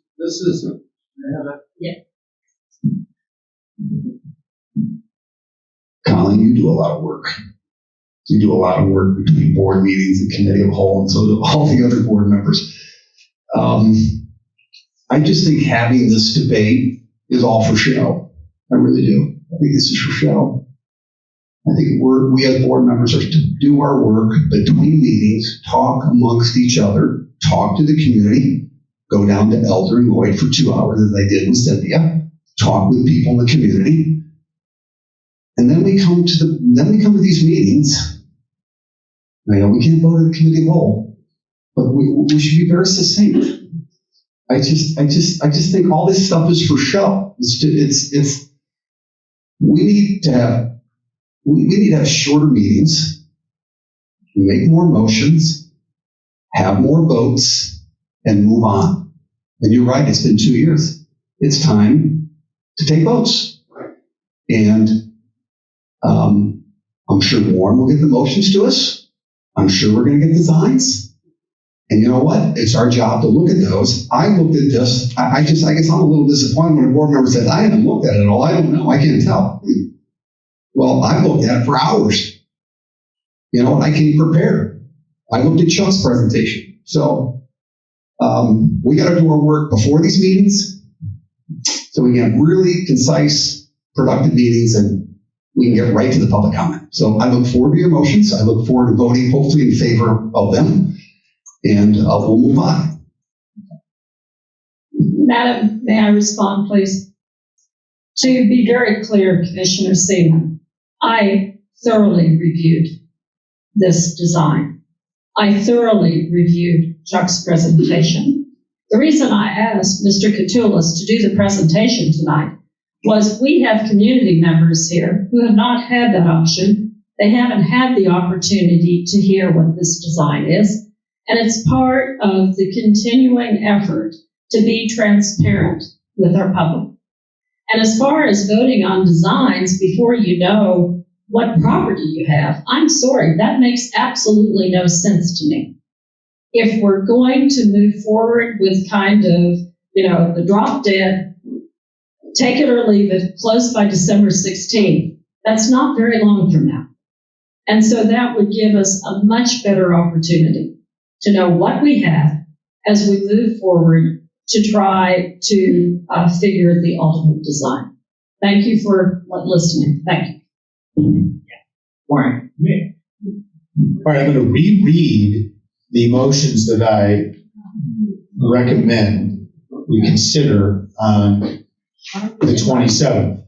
The first being motion to give notice to close on the exchange agreement to Orchard 2020, closing to take place on or before December 16, 2022, unless otherwise delayed by litigation.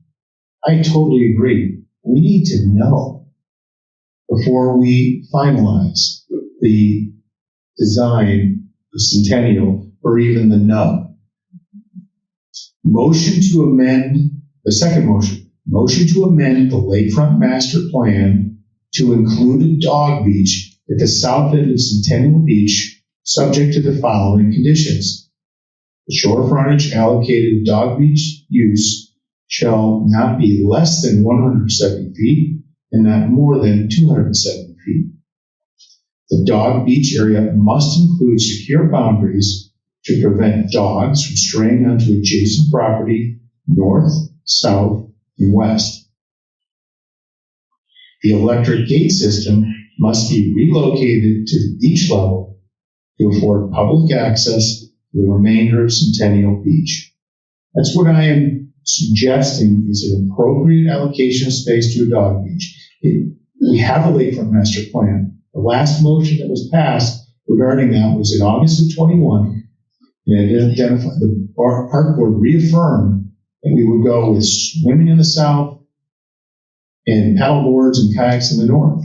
We're amending that. I'm suggesting we amend those uses to incorporate a third use of a dog beach subject to those parameters.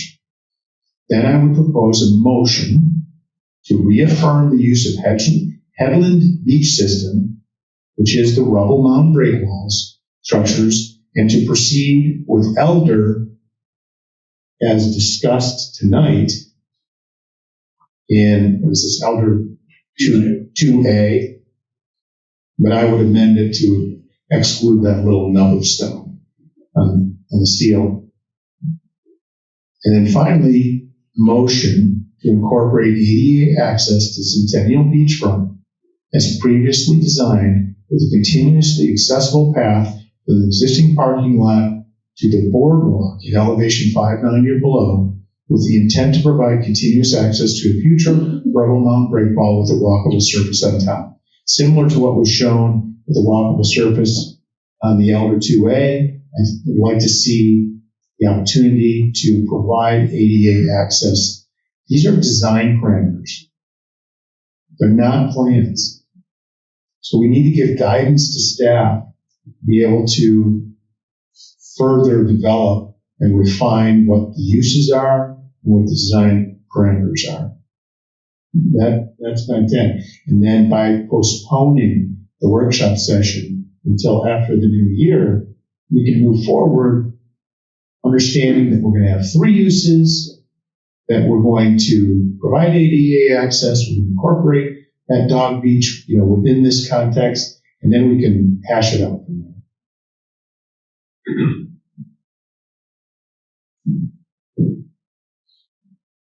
Any more raised hands for commentary? Costa, would you like to make a comment? No, I just in case I need to respond. Gotcha. Okay. All right. Just go. Recipients first.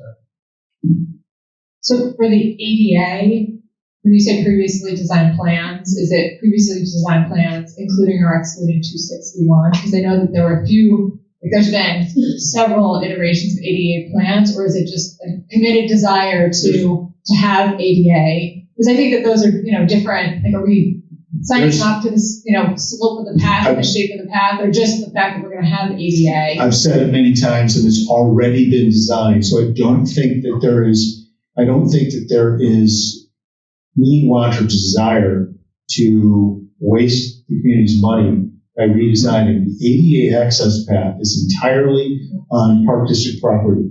It does not incorporate anything to do with 261. It adjusts the slope of the grade as today because it's too steep when we leave the parking lot to get down to that mid-bluff level. We bulge it out, we look at the old plans, and then it meets the current top of bluff, and it runs in one continuous slope. That is the beauty of Centennial.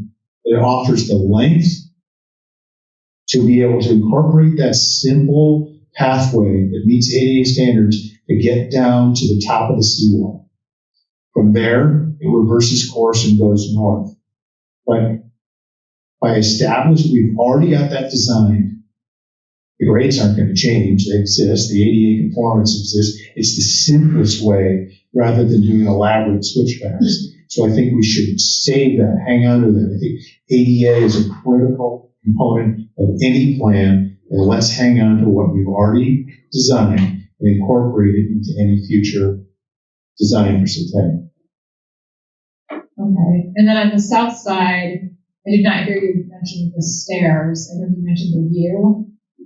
The stairs were on the south side, though, on the Centennial side. Centennial south side, the very south side, that'll be entirely dependent upon whether or not Orchard proceeds with the exchange. So I'm just trying to establish parameters. What are the things we want to incorporate in any future design? A dog beach, ADA access, rubble mound break walls. I have a question for you, Cynthia. Are you referring to the stairs right around the dog park, dog beach? Because there is public access to the stairs around the dog beach. Over the break wall. Where we don't, but we don't know where the break water is. Either place. Yeah. Hey, there can be other design parameters added to this motion. I'm just trying to put it out there that let's narrow the scope. Let's narrow our focus. Colleen? We've worked really hard to talk about the necessity for beach access. So I would hope that in any motion, we are very clear that we have beach access, so we know we can do that even if there is a dog beach there. Again, with apologies, Commissioner Seaman, we've got less than 7 weeks between now and December 16th. We've got a huge budget process to go through. You know, I still think that it would be best to table all the design discussions until we know what we got. I'm sorry, I don't understand. No, because you are suggesting we've got to, in other words, identify what the designs are going to look like. That's what I'm hearing. But let me, Costa, maybe you want to talk about parameters before you walk back to your chair. Parameters versus designs, I think, is an important distinction, number one. And number two, I see this as a good refining process to try and hone in on the things we know we definitely want. There may be some gray area around what comes with it, but the things that we definitely want at Centennial will help give guidance to the staff. As shown with the first 3 iterations for Elder, 1, 2, and 3, and the second 6 iterations for Centennial Park, everything that we've heard in conjunction conforms to those parameters. We looked at access beyond, we identified that, we included it. The access points for Dog Beach, we looked at that, we put concessions out there. We're hearing from the community, let's not lose these, great assets that we have. I think to Warren's point, he's just trying to gain clarity so we can have better focus as we move forward. Cynthia, I fully intend to have access beyond as shown for Elder North. Centennial South is still part of that same concept. We have to be unique in our way on how we identify that, whether it's directly on the beach, because it's going to have some preliminary, it's going to be hard to be able to access the Dog Beach with a gated access to make sure everybody's vaccinated in the park with the key fob as we have now. So maybe that traverses along the toe of the bluff, and then there's access down below. But we've talked to those at a high level of design, and I don't see those going away. So I can't assure you that, because ultimately the design is going to come back in front of the park board for a vote. And if you don't feel that that's appropriate or that's your time to express. Or, and I'm sure you would agree that if there's design parameters that, as you said, want to be added to that, let's put south axis on it. Let's pull whatever we need to in the mix so we can get a better focus to continue on with that path. The last time we talked about Centennial, guys, I don't even want to talk about it, is that there was a gate. I can't even believe we're talking about passage. There was a gate. And the fact that we keep bringing this up and we don't trust is sickening to me. We have it in Centennial 6. That's not the final. We know that we will have passageway on the Park District side. Can't tell what certain people are going to do on their property, but we will have a gate that says people can go up and over, or if it's a steel wall, they'll be able to go up and over that steel wall. We have to trust throughout this entire process. We have made tremendous progress in 4 months, but we have to trust process. And we'll all vote. We'll all vote. And if enough of us approve it, then it goes forward. So we should move forward. I don't know what the next agenda on the Next item on the agenda. Can I add one comment? Yes. I think the first motion that you proposed, Warren, is the most important motion of all. And that's whether or not we're going to have a land exchange. And there's no point in designing anything else until we know whether that's going to happen or not. And so the sequencing is intentional, right? Tabling the conversation till January, but giving formal notice to close on December 16th. And then we'll know what we're working on. And we'll go from there. So look forward to it. Thank you. Thank you, Eric. Thank you, David. Colleen. All right, moving forward to item number 5. Thank you, Cynthia. Excuse me. Thank you, Cynthia, as always. Moving forward to item number 5, new business.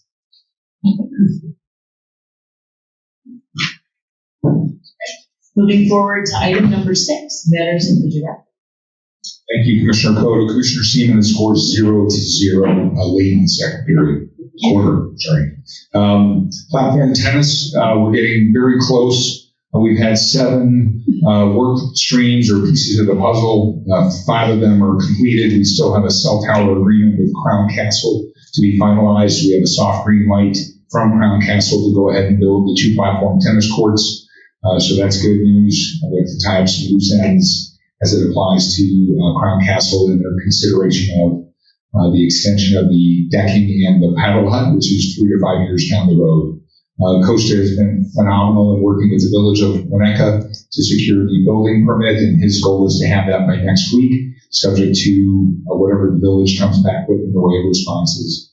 So that would be the final piece of the puzzle, and we'd be ready to install 2 platform tennis courts or start to work on the property to install those courts, subject to total platform tennis schedule.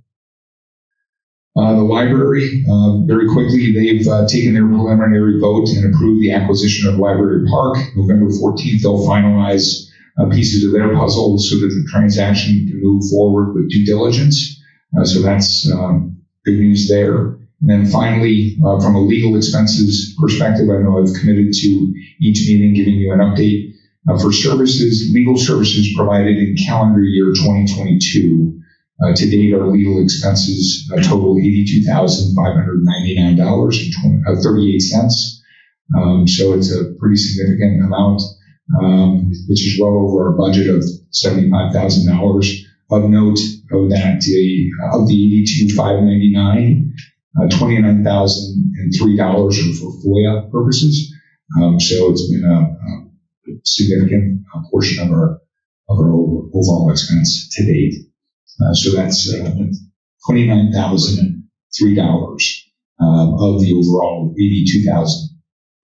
You have an idea, you have a projection for full year 22. You would expect. There are a lot of variables. A lot. Another 50,000? Yeah, another 50,000. Yeah. So we're looking at, actually less than that, David. At least should be another 40,000.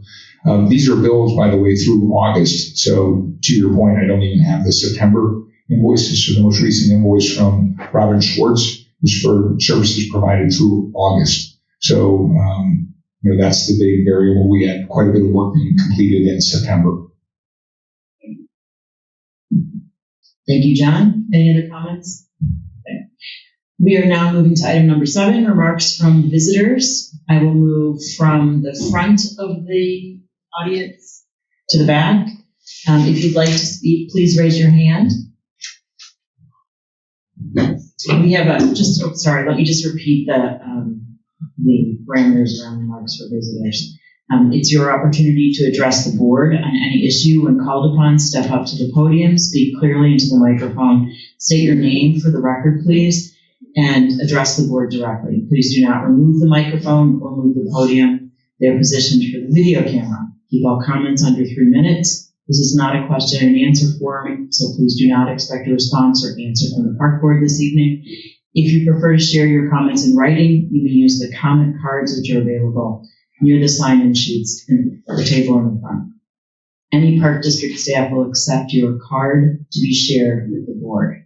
Okay, raised hands, please. I'm going to start from the front of the room to the back. If there's anybody in row 2 or 3, we have John Root and then Randy Whitchurch.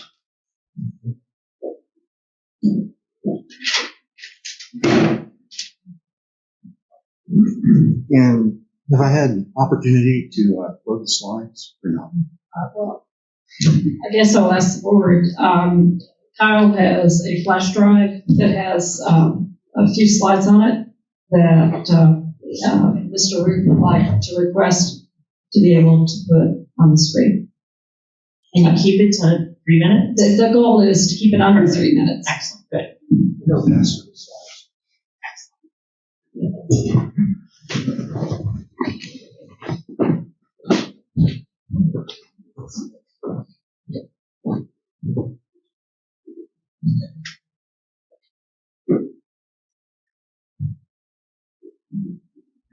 As a precursor here, I sent you all a memo, a 10-page memo, and the items that we're going to be covering here tonight are covered in that memo. Just to let you know.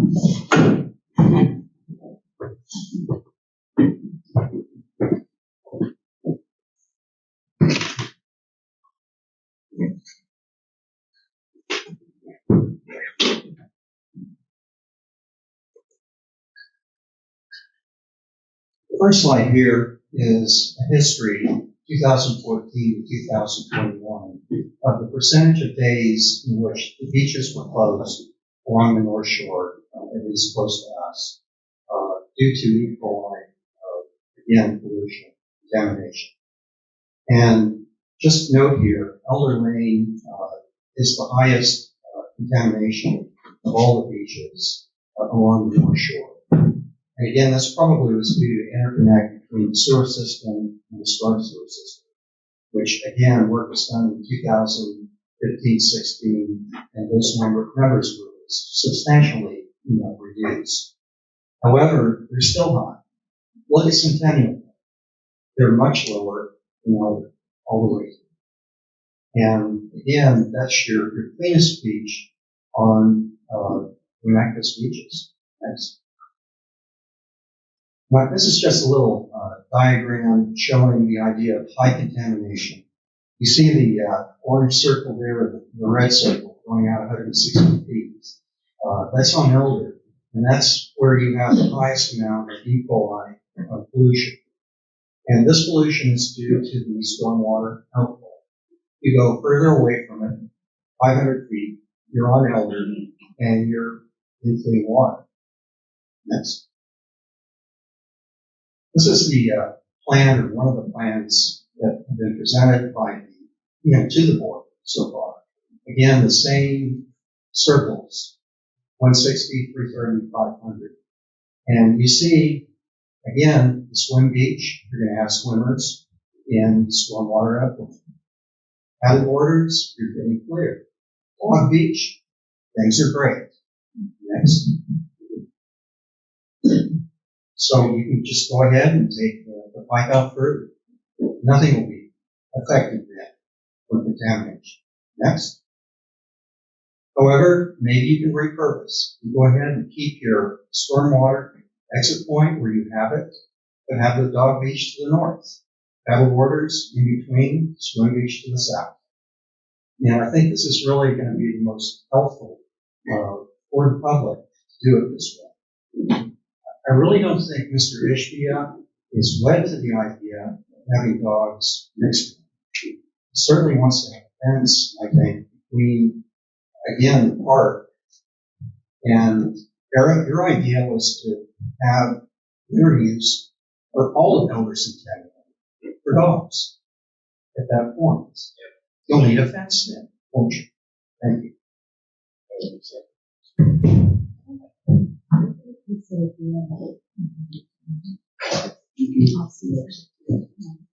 Thanks, John. Randy, I think you have the next hand up.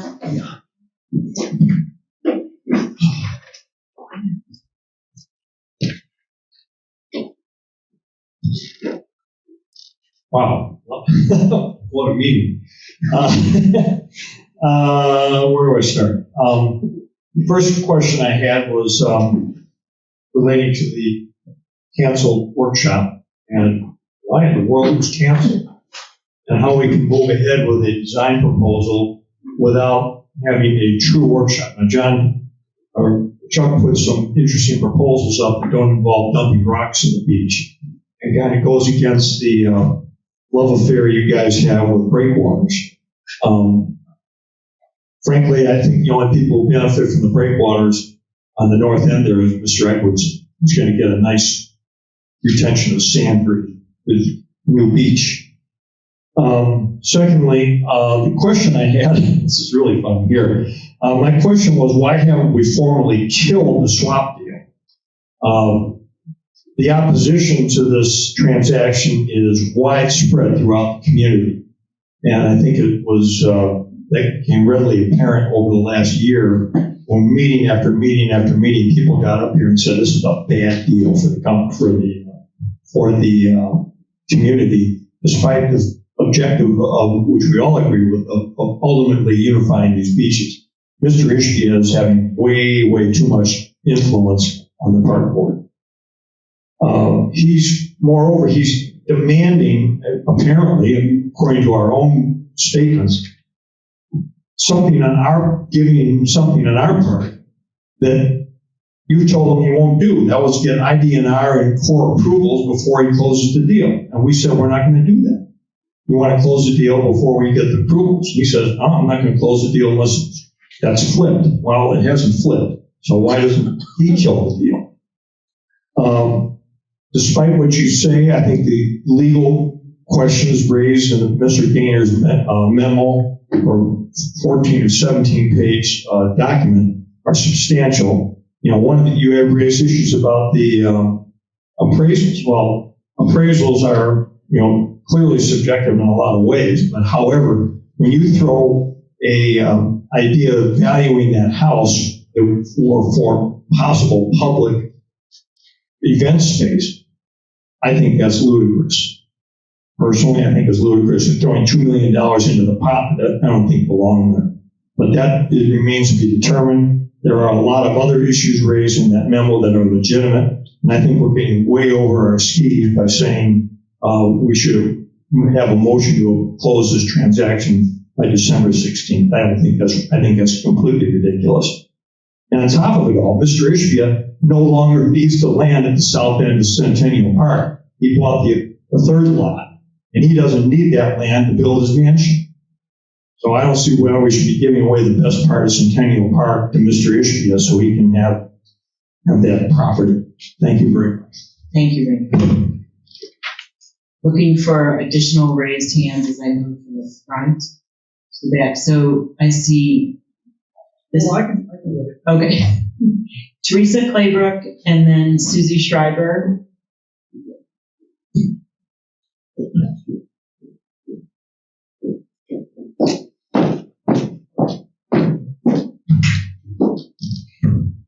So I'm bringing back up that Winnetka Waterfront 2030 master plan right here. I was part of the process of that plan, as were 10 people who are part of the advisory committee, 200 stakeholder interviews, 174 focus group participants. There were 3 web-based surveys. 2 of them were specific to the project that had 294 people who responded. Plus, the caucus had extensive questions that were inputs into the master plan. There were 9 open houses with many, many, many people that participated. It had a very, very extensive community input. That plan represented the input of all of our community members.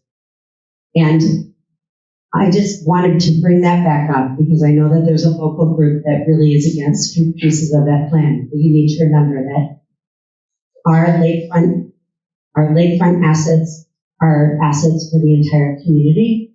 And I would strongly encourage you to execute on our lakefront master plan. And that includes figuring out a way to bring those 2 beaches together and really putting together the breakwaters to eliminate the many steel structures that right now prohibit the ability for us to look at it or use it as one continuous beach. Thank you. Thank you. Susan.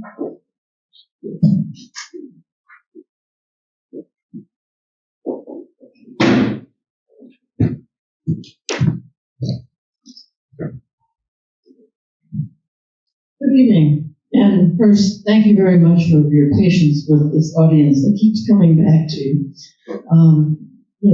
Many of us, or a number of us, have sat in chairs too, as you know. So, I just have two very simple requests. One, and I've made this before, when you refer to Winnetka Park District or Winnetka residents who are part of the Park District, and this is what Winnetka residents want, please always use Winnetka Park District residents because they are inclusive of portions of Glencoe, teeny bit of Glenview, Northfield, a little bit of Kenilworth. It's just a bigger footprint than the residents of Winnetka. So would you please try to reframe your phrase when you reference the Park District, voting residents, taxpaying residents. Thank you. And the second request refers to the ADA. And to be very clear, within our family, yes, we have a quadriplegic member who is active in his community. However, I have not yet seen evidence that the plans that we have seen to date include input from active ADA community members, and it reflects from a wide variety of needs, not just someone sketching in, this is what the code says, and this is how we can do it, and it looks great. You need to really involve ADA people, and it's just a request that you consider that. Thanks so much. Thanks, Susie. This young lady in the green, thank you.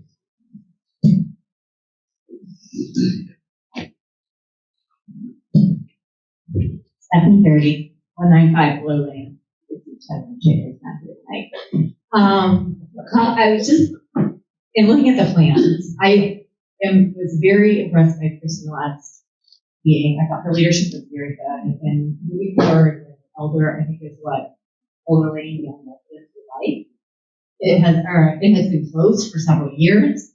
It is something that I used for many years before it closed for children. So I like that aspect of it.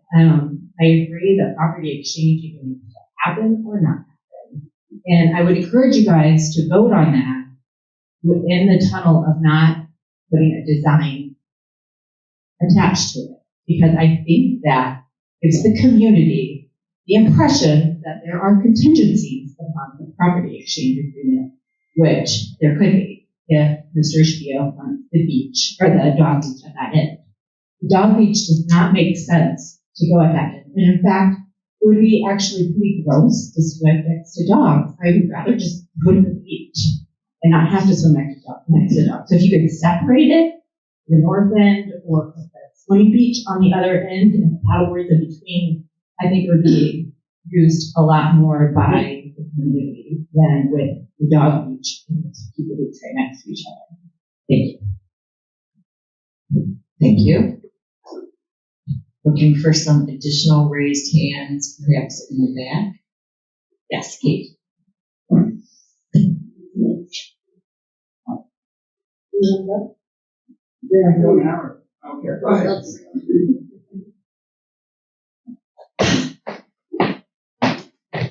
So, my name is Katie Stevens.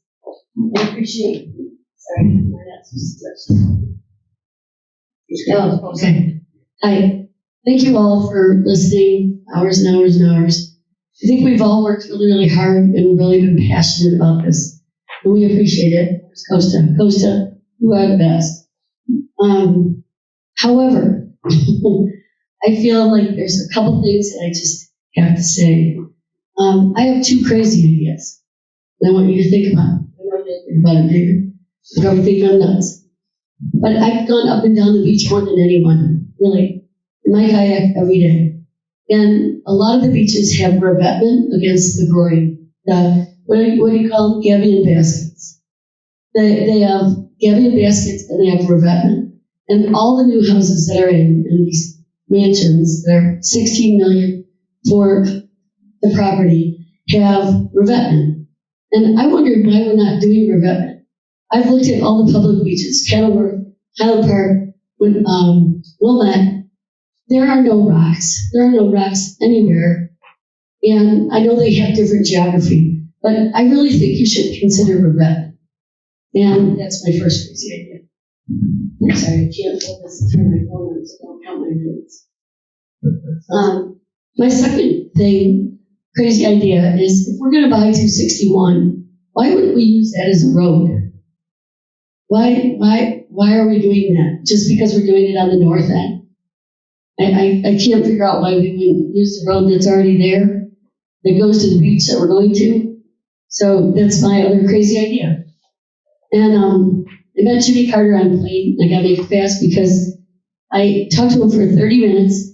And what he said is, I asked one question, what does it take to be a leader? And he said, make a strategic plan and then adapt the plan. And I think you guys have come a hell of a long way. I appreciate you listening, but I don't think we're there yet, personally. 261, it appears in these non-workshop environments, we're adversaries. And that's why we want a workshop. Chuck's was the most productive, but we want that. I would like to be able to talk and get an answer one time in 2 years. We'd like to talk, get some questions answered. That's why we want a workshop. We want to work together, not divisive. So the last thing is, when I look at Kenilworth, they have the groins this way, out into the beach, and they don't have any rocks. They have revetment. When I look at Wilmette, same thing. They have groins. Why couldn't we make a little bit higher groins or more revetment and not put rocks on the beach? I took you on a boat tour, and many of you said, we don't need rocks all the way up to the beach. And at Lloyd, because the water level's going down. So when the water level goes down, those rocks are going to be high. In 2014, the beach, my beach was 75 feet, and then it was 0. But your groins, whatever you call them, the things at the bluff, held. We didn't lose any bluff. So they worked. So why are we doing $12 million worth of rocks? Because the groins, the Gabion baskets work. Make those higher. Make those 12 feet high. Why are we doing this? And my final thing is the dogs. If you put the dogs on the south end, it appears to us that Ishmael is getting exactly what he wanted.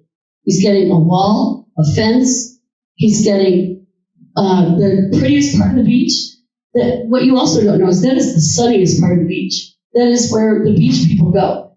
And I want to be able to walk through there, and I don't want to pass. I don't want to buy a pass. I don't have a dog. I want to walk through the beach, and I'm asking you the biggest ask, okay, that I've ever asked any of you.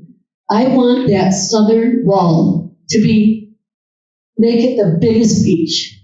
And I feel like, and this is because we can't have discussion, last thing, the wall is coming in so that Ishmael doesn't have to look at it. And he gets his wall and his 70 feet of property and 70 feet of dogs, and the dogs get like a $25 million beachfront. I don't think the dogs deserve $25 million beach. So please consider the southern wall on the property line. Thanks, Can I Kate. turn it off? Yeah. The next person can turn it over. Thank you.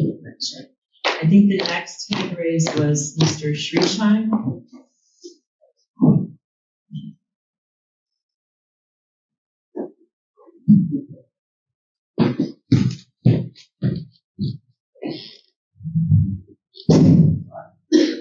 Good. Rosh Resign. So Christina, I guess you already pronunciation not quite great, but that's all. Thank you. Rosh Resign, 656 Maple Street.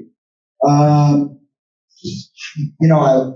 didn't have anything prepared when I came tonight, but I was listening, and I was reminded as I was sitting there I just have a couple of notes. You know, some of you might be familiar with Justice Brandeis, who was one of the first Supreme Court justices in this country, Justice Brandeis. And he spoke about how best to address the issue of questionable processes conducted by agent representatives. Agent representatives apply to elected officials. It also applies to boards of directors, etc. You've got shareholders or constituents that don't feel they're being adequately represented. And the question was, how do you best hold those elected officials or those agents accountable? And especially in circumstances where the people feel that the agents aren't doing their bidding or they feel disenfranchised. And he issued a famous quote, probably many people are aware. He said, sunshine is the best disinfectant because transparency is the best way to bring the facts forth and identify and hold agents accountable. So I was very disappointed, David, when you said that the meetings and the dialogue were just for show, or at least parts of it. Because for us, constituents, it has largely been the only forum in which we've been able to get transparency and clarity on top of the FOIA information. By the way, Executive Director Peterson, the reason for your high FOIA expenses is because your constituents did not feel they were getting the information they needed, so they had to make demands upon the organization, which I know were stressful. It's a little bit disingenuous, though, for me to highlight. To date, the Park District has essentially ignored the vocal majority, as represented by something along the lines of 1,700 signed petitioners. The reason for my engaging an attorney, though some of you might be disappointed in a condescending way, and probably most accurate to say attorneys, is because the majority of your constituents have felt disenfranchised and so had to resort to this path to get an objective review of the law upon which they could rely. I didn't want to do anything that was based on a predetermined outcome. I'd also point out that I'm supported by a large number of Winnetkans. I am not a lone voice. In summary, and most importantly, the community is against the contemplated swap. However, not to be ignored, as I've stated many times, the swap's in violation of various aspects of the law, which you're aware of from my memos and my attorney's memos, and I have no doubt that the appraisals that we had done, while appraisals are always subjective, or can be subjective, I have no doubt they were based on a good deal of analytical rigor and market-based facts. You know, when the law is in your favor, you pound the table on the law. When the facts are in your favor, you pound the table on the facts. When neither is in your favor, you just pound the table. I've been here listening to these meetings for, I don't know, a year, and I've just heard a lot of you guys pounding the table. That's not what you're about. It's certainly not what I'm about. Now, I understand, Warren, you asked if I were here, if my attorney was here. I wasn't. I'm here now. You have something you want to say to me? Something you want to ask me? I'm here. I said, when you speak, I listen. Thank you very much. Thank you. Mr. Shrees-Heim.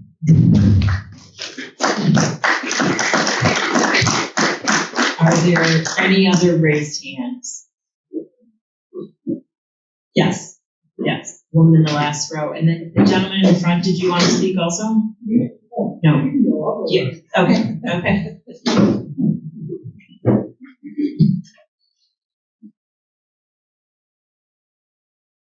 Don't stop. Yeah. Thank you again for your time and efforts. And again, I know that it's very much appreciated, although you may not feel that way. I just want to, listening to discussions tonight, agree with some of you over on this side that this should really, in my opinion, be put off until you know what land we are working with.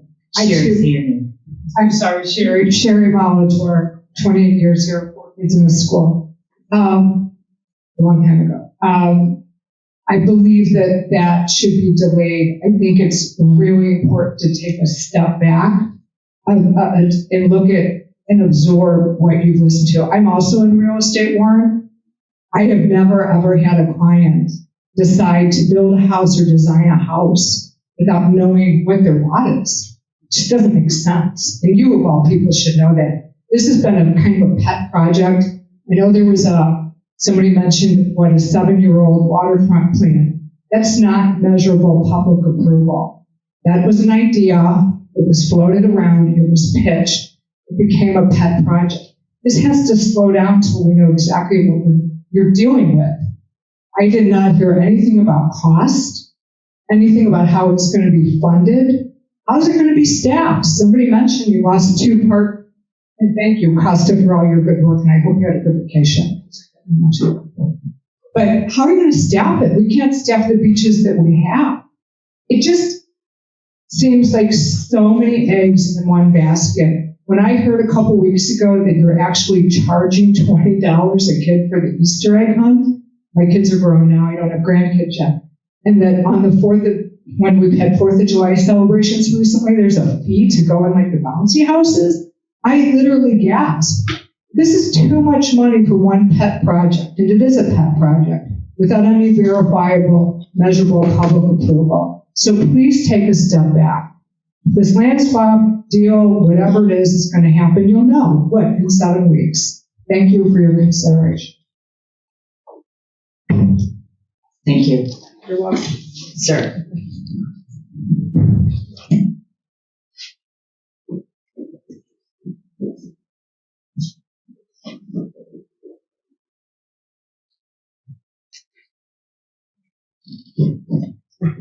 I'm going to sing feelings.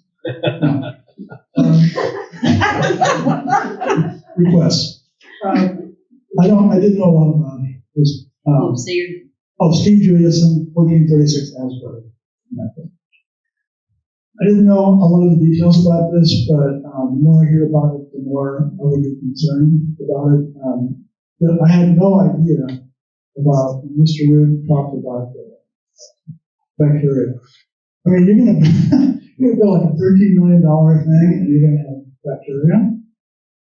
That doesn't make any sense. The other thing is, a lot of kids my daughters don't really go to the beach that much, so I don't know the parents are down or not. But it seems like the smart thing to do, in my thinking, would be if you had a couple of engineers, coastal engineers, come in and talk about everything. And I don't know why you wouldn't want to put, even with the lake levels going down, why you wouldn't want to put the pipe farther out and the bacteria go farther out, because there are going to be years where there's going to be a lot of water. And the idea that you want to get this wrapped up, I'm sure you're sick of thinking about it, but there's a lot of pushback to this. And it's, comes off very much like, Warren's Park this way, not the Winnetka Park this way. And I don't know why Mr. Seaman, you're like, you want to shoot the rabbit. It's like maybe you have a vacation to take and you gotta get out of town. So I don't know what they're rushing, because it's a lot of money. That's all I say. Thanks. Thank you. Looking for any final raised hands? Yes, Nia.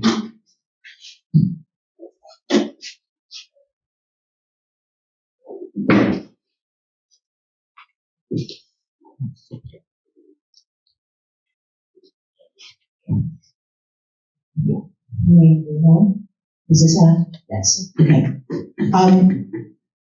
I'd like to go back to a letter you received on August 17th from Vicki Apatow, which raised 11 process points, and I don't know that those have been addressed.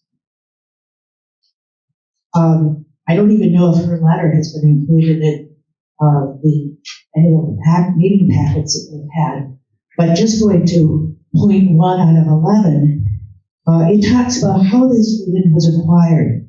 And what that told me is at least the possibility that this land is different because of the way it was acquired from all other park district land. And it seems like you're treating it and it's the same kind of land. And if Vicky's right in this letter that she wrote,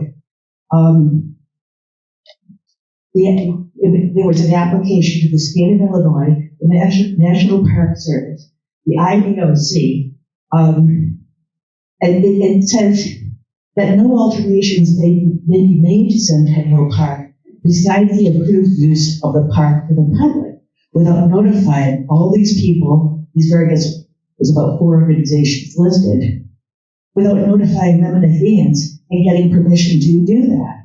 If this is true, then this land is different from all other parkland. So the question is, do we know what the original deal was? Are we operating under the original documentation?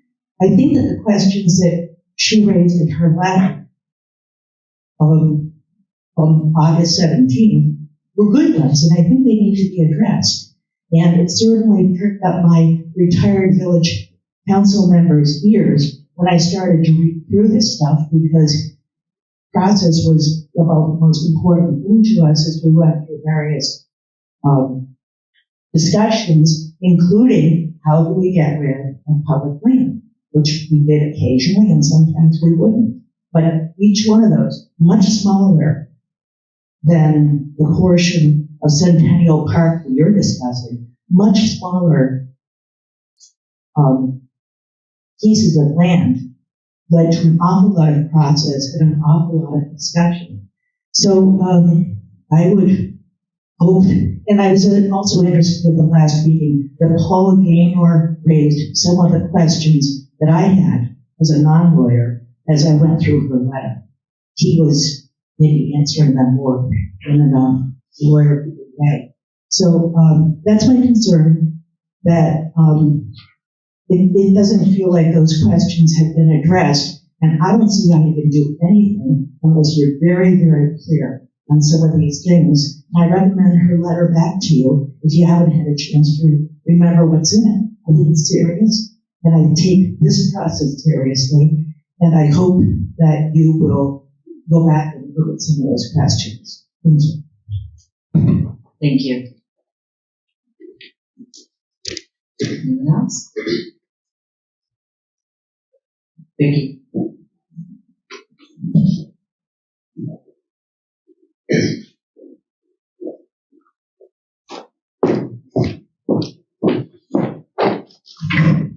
Before you start my time, I did not know that Nan was going to bring that up, but I do want to say that I have written 3 separate times asking for that question to be answered. It still has not. So Nan is right; it hasn't been answered, but I did not know she was going to bring it up.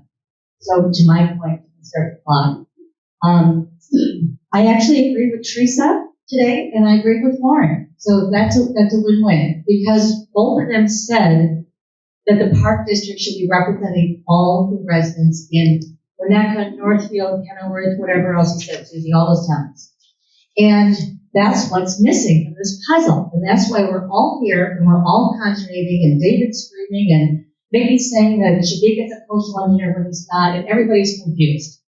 Because I realized after studying this, and we've all been studying this like crazy, trying to catch up with the 2 years in advance that you guys all had ahead of us before we found out about this.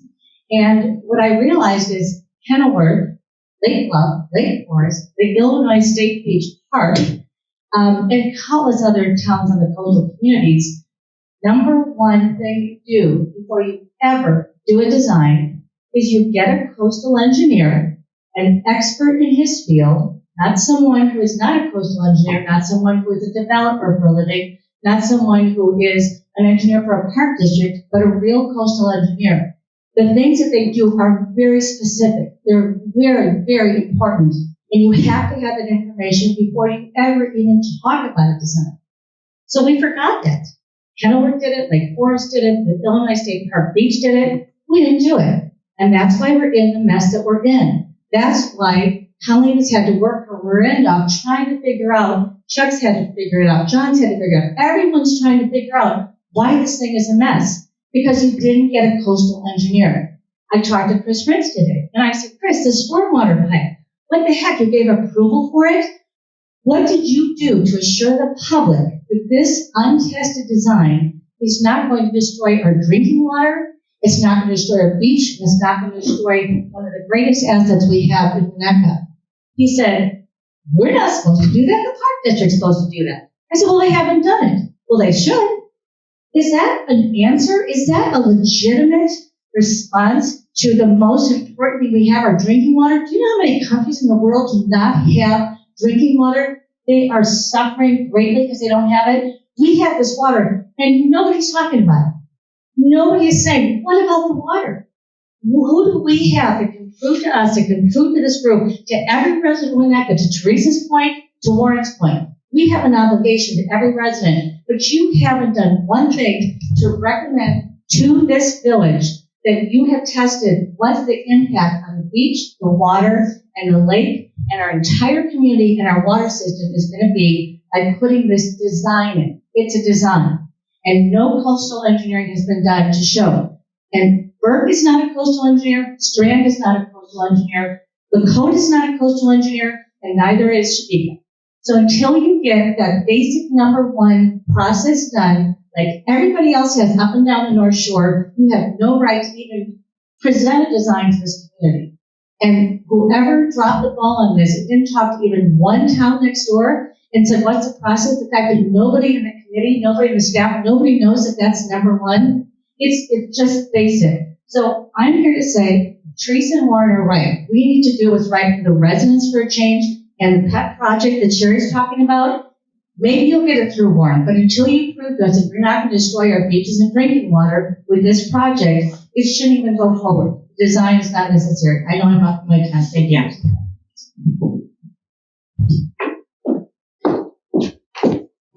Are there any other raised hands who would like to speak? Any other people? Okay. Thank you very much. I appreciate the time and attention you all have given this. We're going to move to item number 8, board liaison reports.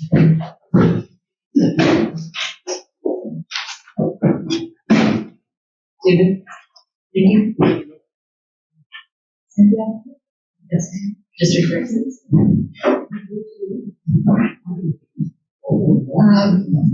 I was just going to give a quick caucus update. John and I are working with Kristen Coulter. If the board is amenable to have her present briefly on the platforms to the board on November 3rd at our next committee of the whole meeting. Candidates have been slated. There is a virtual meeting to introduce the candidates and the platforms to the caucus on October 19th. It'll be a Zoom meeting, and then it will be presented to the entire community on November 10th. Information is all available on the caucus website, and again, Kristen will be coming on hopefully November 3rd if people are not involved. It may be the 17th. I had a quick chat with Scott Myers. It may take place after a caucus-specific meeting, but it's either the 4th or the 17th. Okay. I'm sorry, the 3rd or the 17th. You're spot on. Okay, good. So it's a plan to have her come and present the platforms. In November. In November. And then just a quick update from D36. I just wanted to note for the staff that at their last board meeting, Superintendent Test did present her entry plan, and the Park District was mentioned for our GA. So I just wanted to feed that back. And we talked about a bunch of other things, but I feel like in interest of relevance to us. Mm-hmm.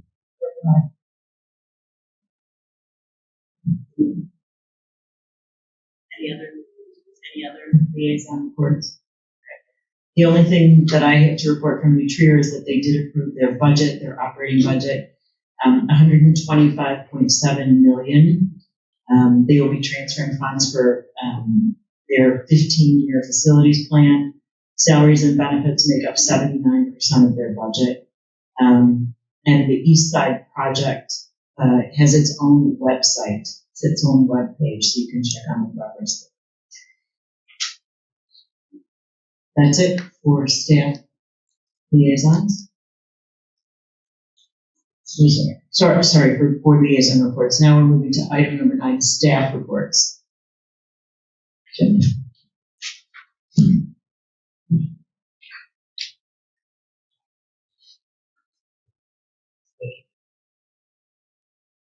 Thank you, Commissioner Coyle.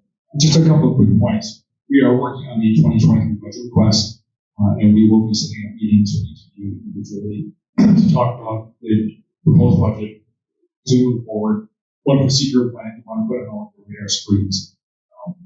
It's any tax levy that we put forth as we submitted to the county last Tuesday, December. And it must be ratified no less than 20 days before that submission date. So any tax levy we craft will have to be approved by the board at the November 17th meeting. So it's been on your radar screen to something to consider as we go forward. So, right. Yes. Access to us. It's an excellent question. Cook County is, the goal is to get the statements out to the residents with the plan open to collect by December 31st, which means they will not be dispersing the funds until January, possibly February 2023. So this for this year, right? So the second half of this year's tax revenue will not be received by the department until February 2023. Normally we get it. Normally we get that in August and September. Right, so we will be about 6 months behind. But that would mean also that in 2023, the first installment will not be paid to us. March will not be paid to us in April and May. So the first installment will push back. So this is the after. Right, eventually I hope to catch up by the second half of 2023. But, the problem is that residents are raising a triple whammy. The second half of 2022 pay in December, first half to pay in March, plus your federal taxes. So there's 3 significant tax issues for residents to look forward to as part of 2023. So the other point I was going to make to that is also part of the challenges we face with the tax levy is that Cook County normally takes those assessments, right, and puts together prior year equalized assessed value for entities to base their tax levy upon. Because they haven't finished the assessment appeal process, 2021 equalized assessed value has not been published yet. It's published in August. It has not been put up yet. So we are forced to look at our 2020 equalized assessed value to determine our potential tax base, right? So I've been talking to other entities and how they're planning to do this. And we can talk about that in detail later, but there's a double challenge for us facing our tax levy this year. Any questions on those points? States. Oh, thank you.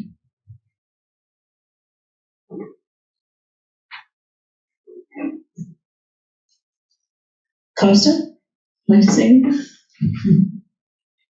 Molly, would you like to say anything? Yeah, this will be my last staff update. My last day with the Park District is next Friday. Thank you very much. Thank you for everything you've done. Thank you. Anya, so Kyle or Anya? No, I'm good. Okay. Kyle, thank you.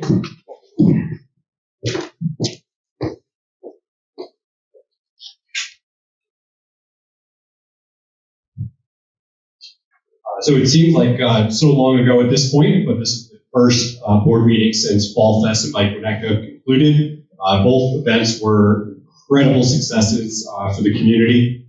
We are projecting attendance somewhere in 2,000 to 3,000 people that came through for Fall Fest. We had an incredible amount of support at the event. Personally, I think the change of venue was a benefit for the event, having one single point of access, one single point of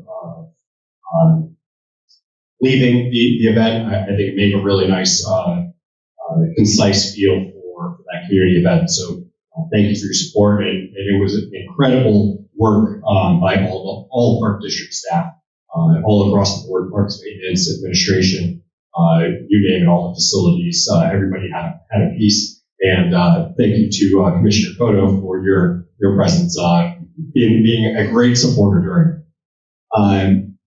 We had a really exciting event this afternoon that was run by the District 36 Skokie Washburn PTO. They were out on the turf field today with fifth graders and sixth graders from District 36 holding a kickball tournament. It was just a nice way to spend the afternoon. Great to watch it going on outside. I want to specifically call out Julia Crease for her phenomenal efforts and our staff supporting that event. Really something that I think is a great example of collaboration between the two entities. Coming up on the schedule for us, we have Pumpkins in the Woods, Trunk or Treat, and our tractor rides towards the end of this month. Something that is already on your radar, but just to reiterate, we will be fully launching the Diligent Community platform for our board management purposes. The full launch will begin for the preparation for the October 27th meeting. We will also launch the platform, the live streaming of video with our updated video equipment, as well as our live monitoring of the agenda for that October 27th meeting. I've been running it in the background here, very successful, and I think it will be a great efficiency for staff. We are working on the final edits for winter brochure, thanks to Molly and Gracie for phenomenal work, looking at some different programs for the winter. And that'll be rolling out at the beginning of November. And then we have we're in close contact with the Parks Foundation Board, getting them up and running. They've got a lot of great ideas, and we're working on how to replicate and change slightly one camp that was very successful this past summer, as well as Anya championing the annual appeal letter with the Foundation Board. That is going to be a great effort there. Then the final piece, working very closely with the village for the annual tree lighting event. We're in the process of making that into a holiday weekend, essentially, with the tree lighting happening on Friday. We have our holiday carnival on Saturday, and I believe it's the red tag sale happening that Sunday. Putting them back to back will make a nice weekend to kick off the month of December for the entire community. But great collaboration with the village. Any questions? Just more of a statement. I don't know how you do it, but the Park District, through your leadership and all the help of the staff, just continues to deliver amazing programming. And that's what makes it such a valuable entity for our community, despite some of the public comments.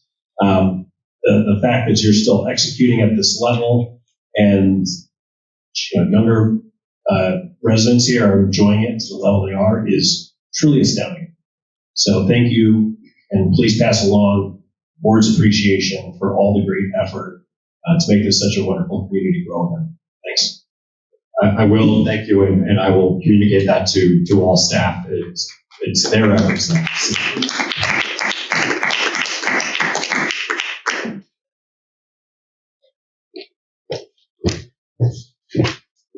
Any other staff updates? Okay. At this point, I would like to have a motion to enter into closed session pursuant to section 2C1, 5, 6, 11 of the Open Meetings Act. Second? Roll call, sir. Commissioner Wesson? Yes. Commissioner Rapp? Yes. Commissioner Root? Yes. Commissioner Seaman? Yes. Commissioner Archambault? Yes. Commissioner Koto? Yes. Commissioner James? Yes.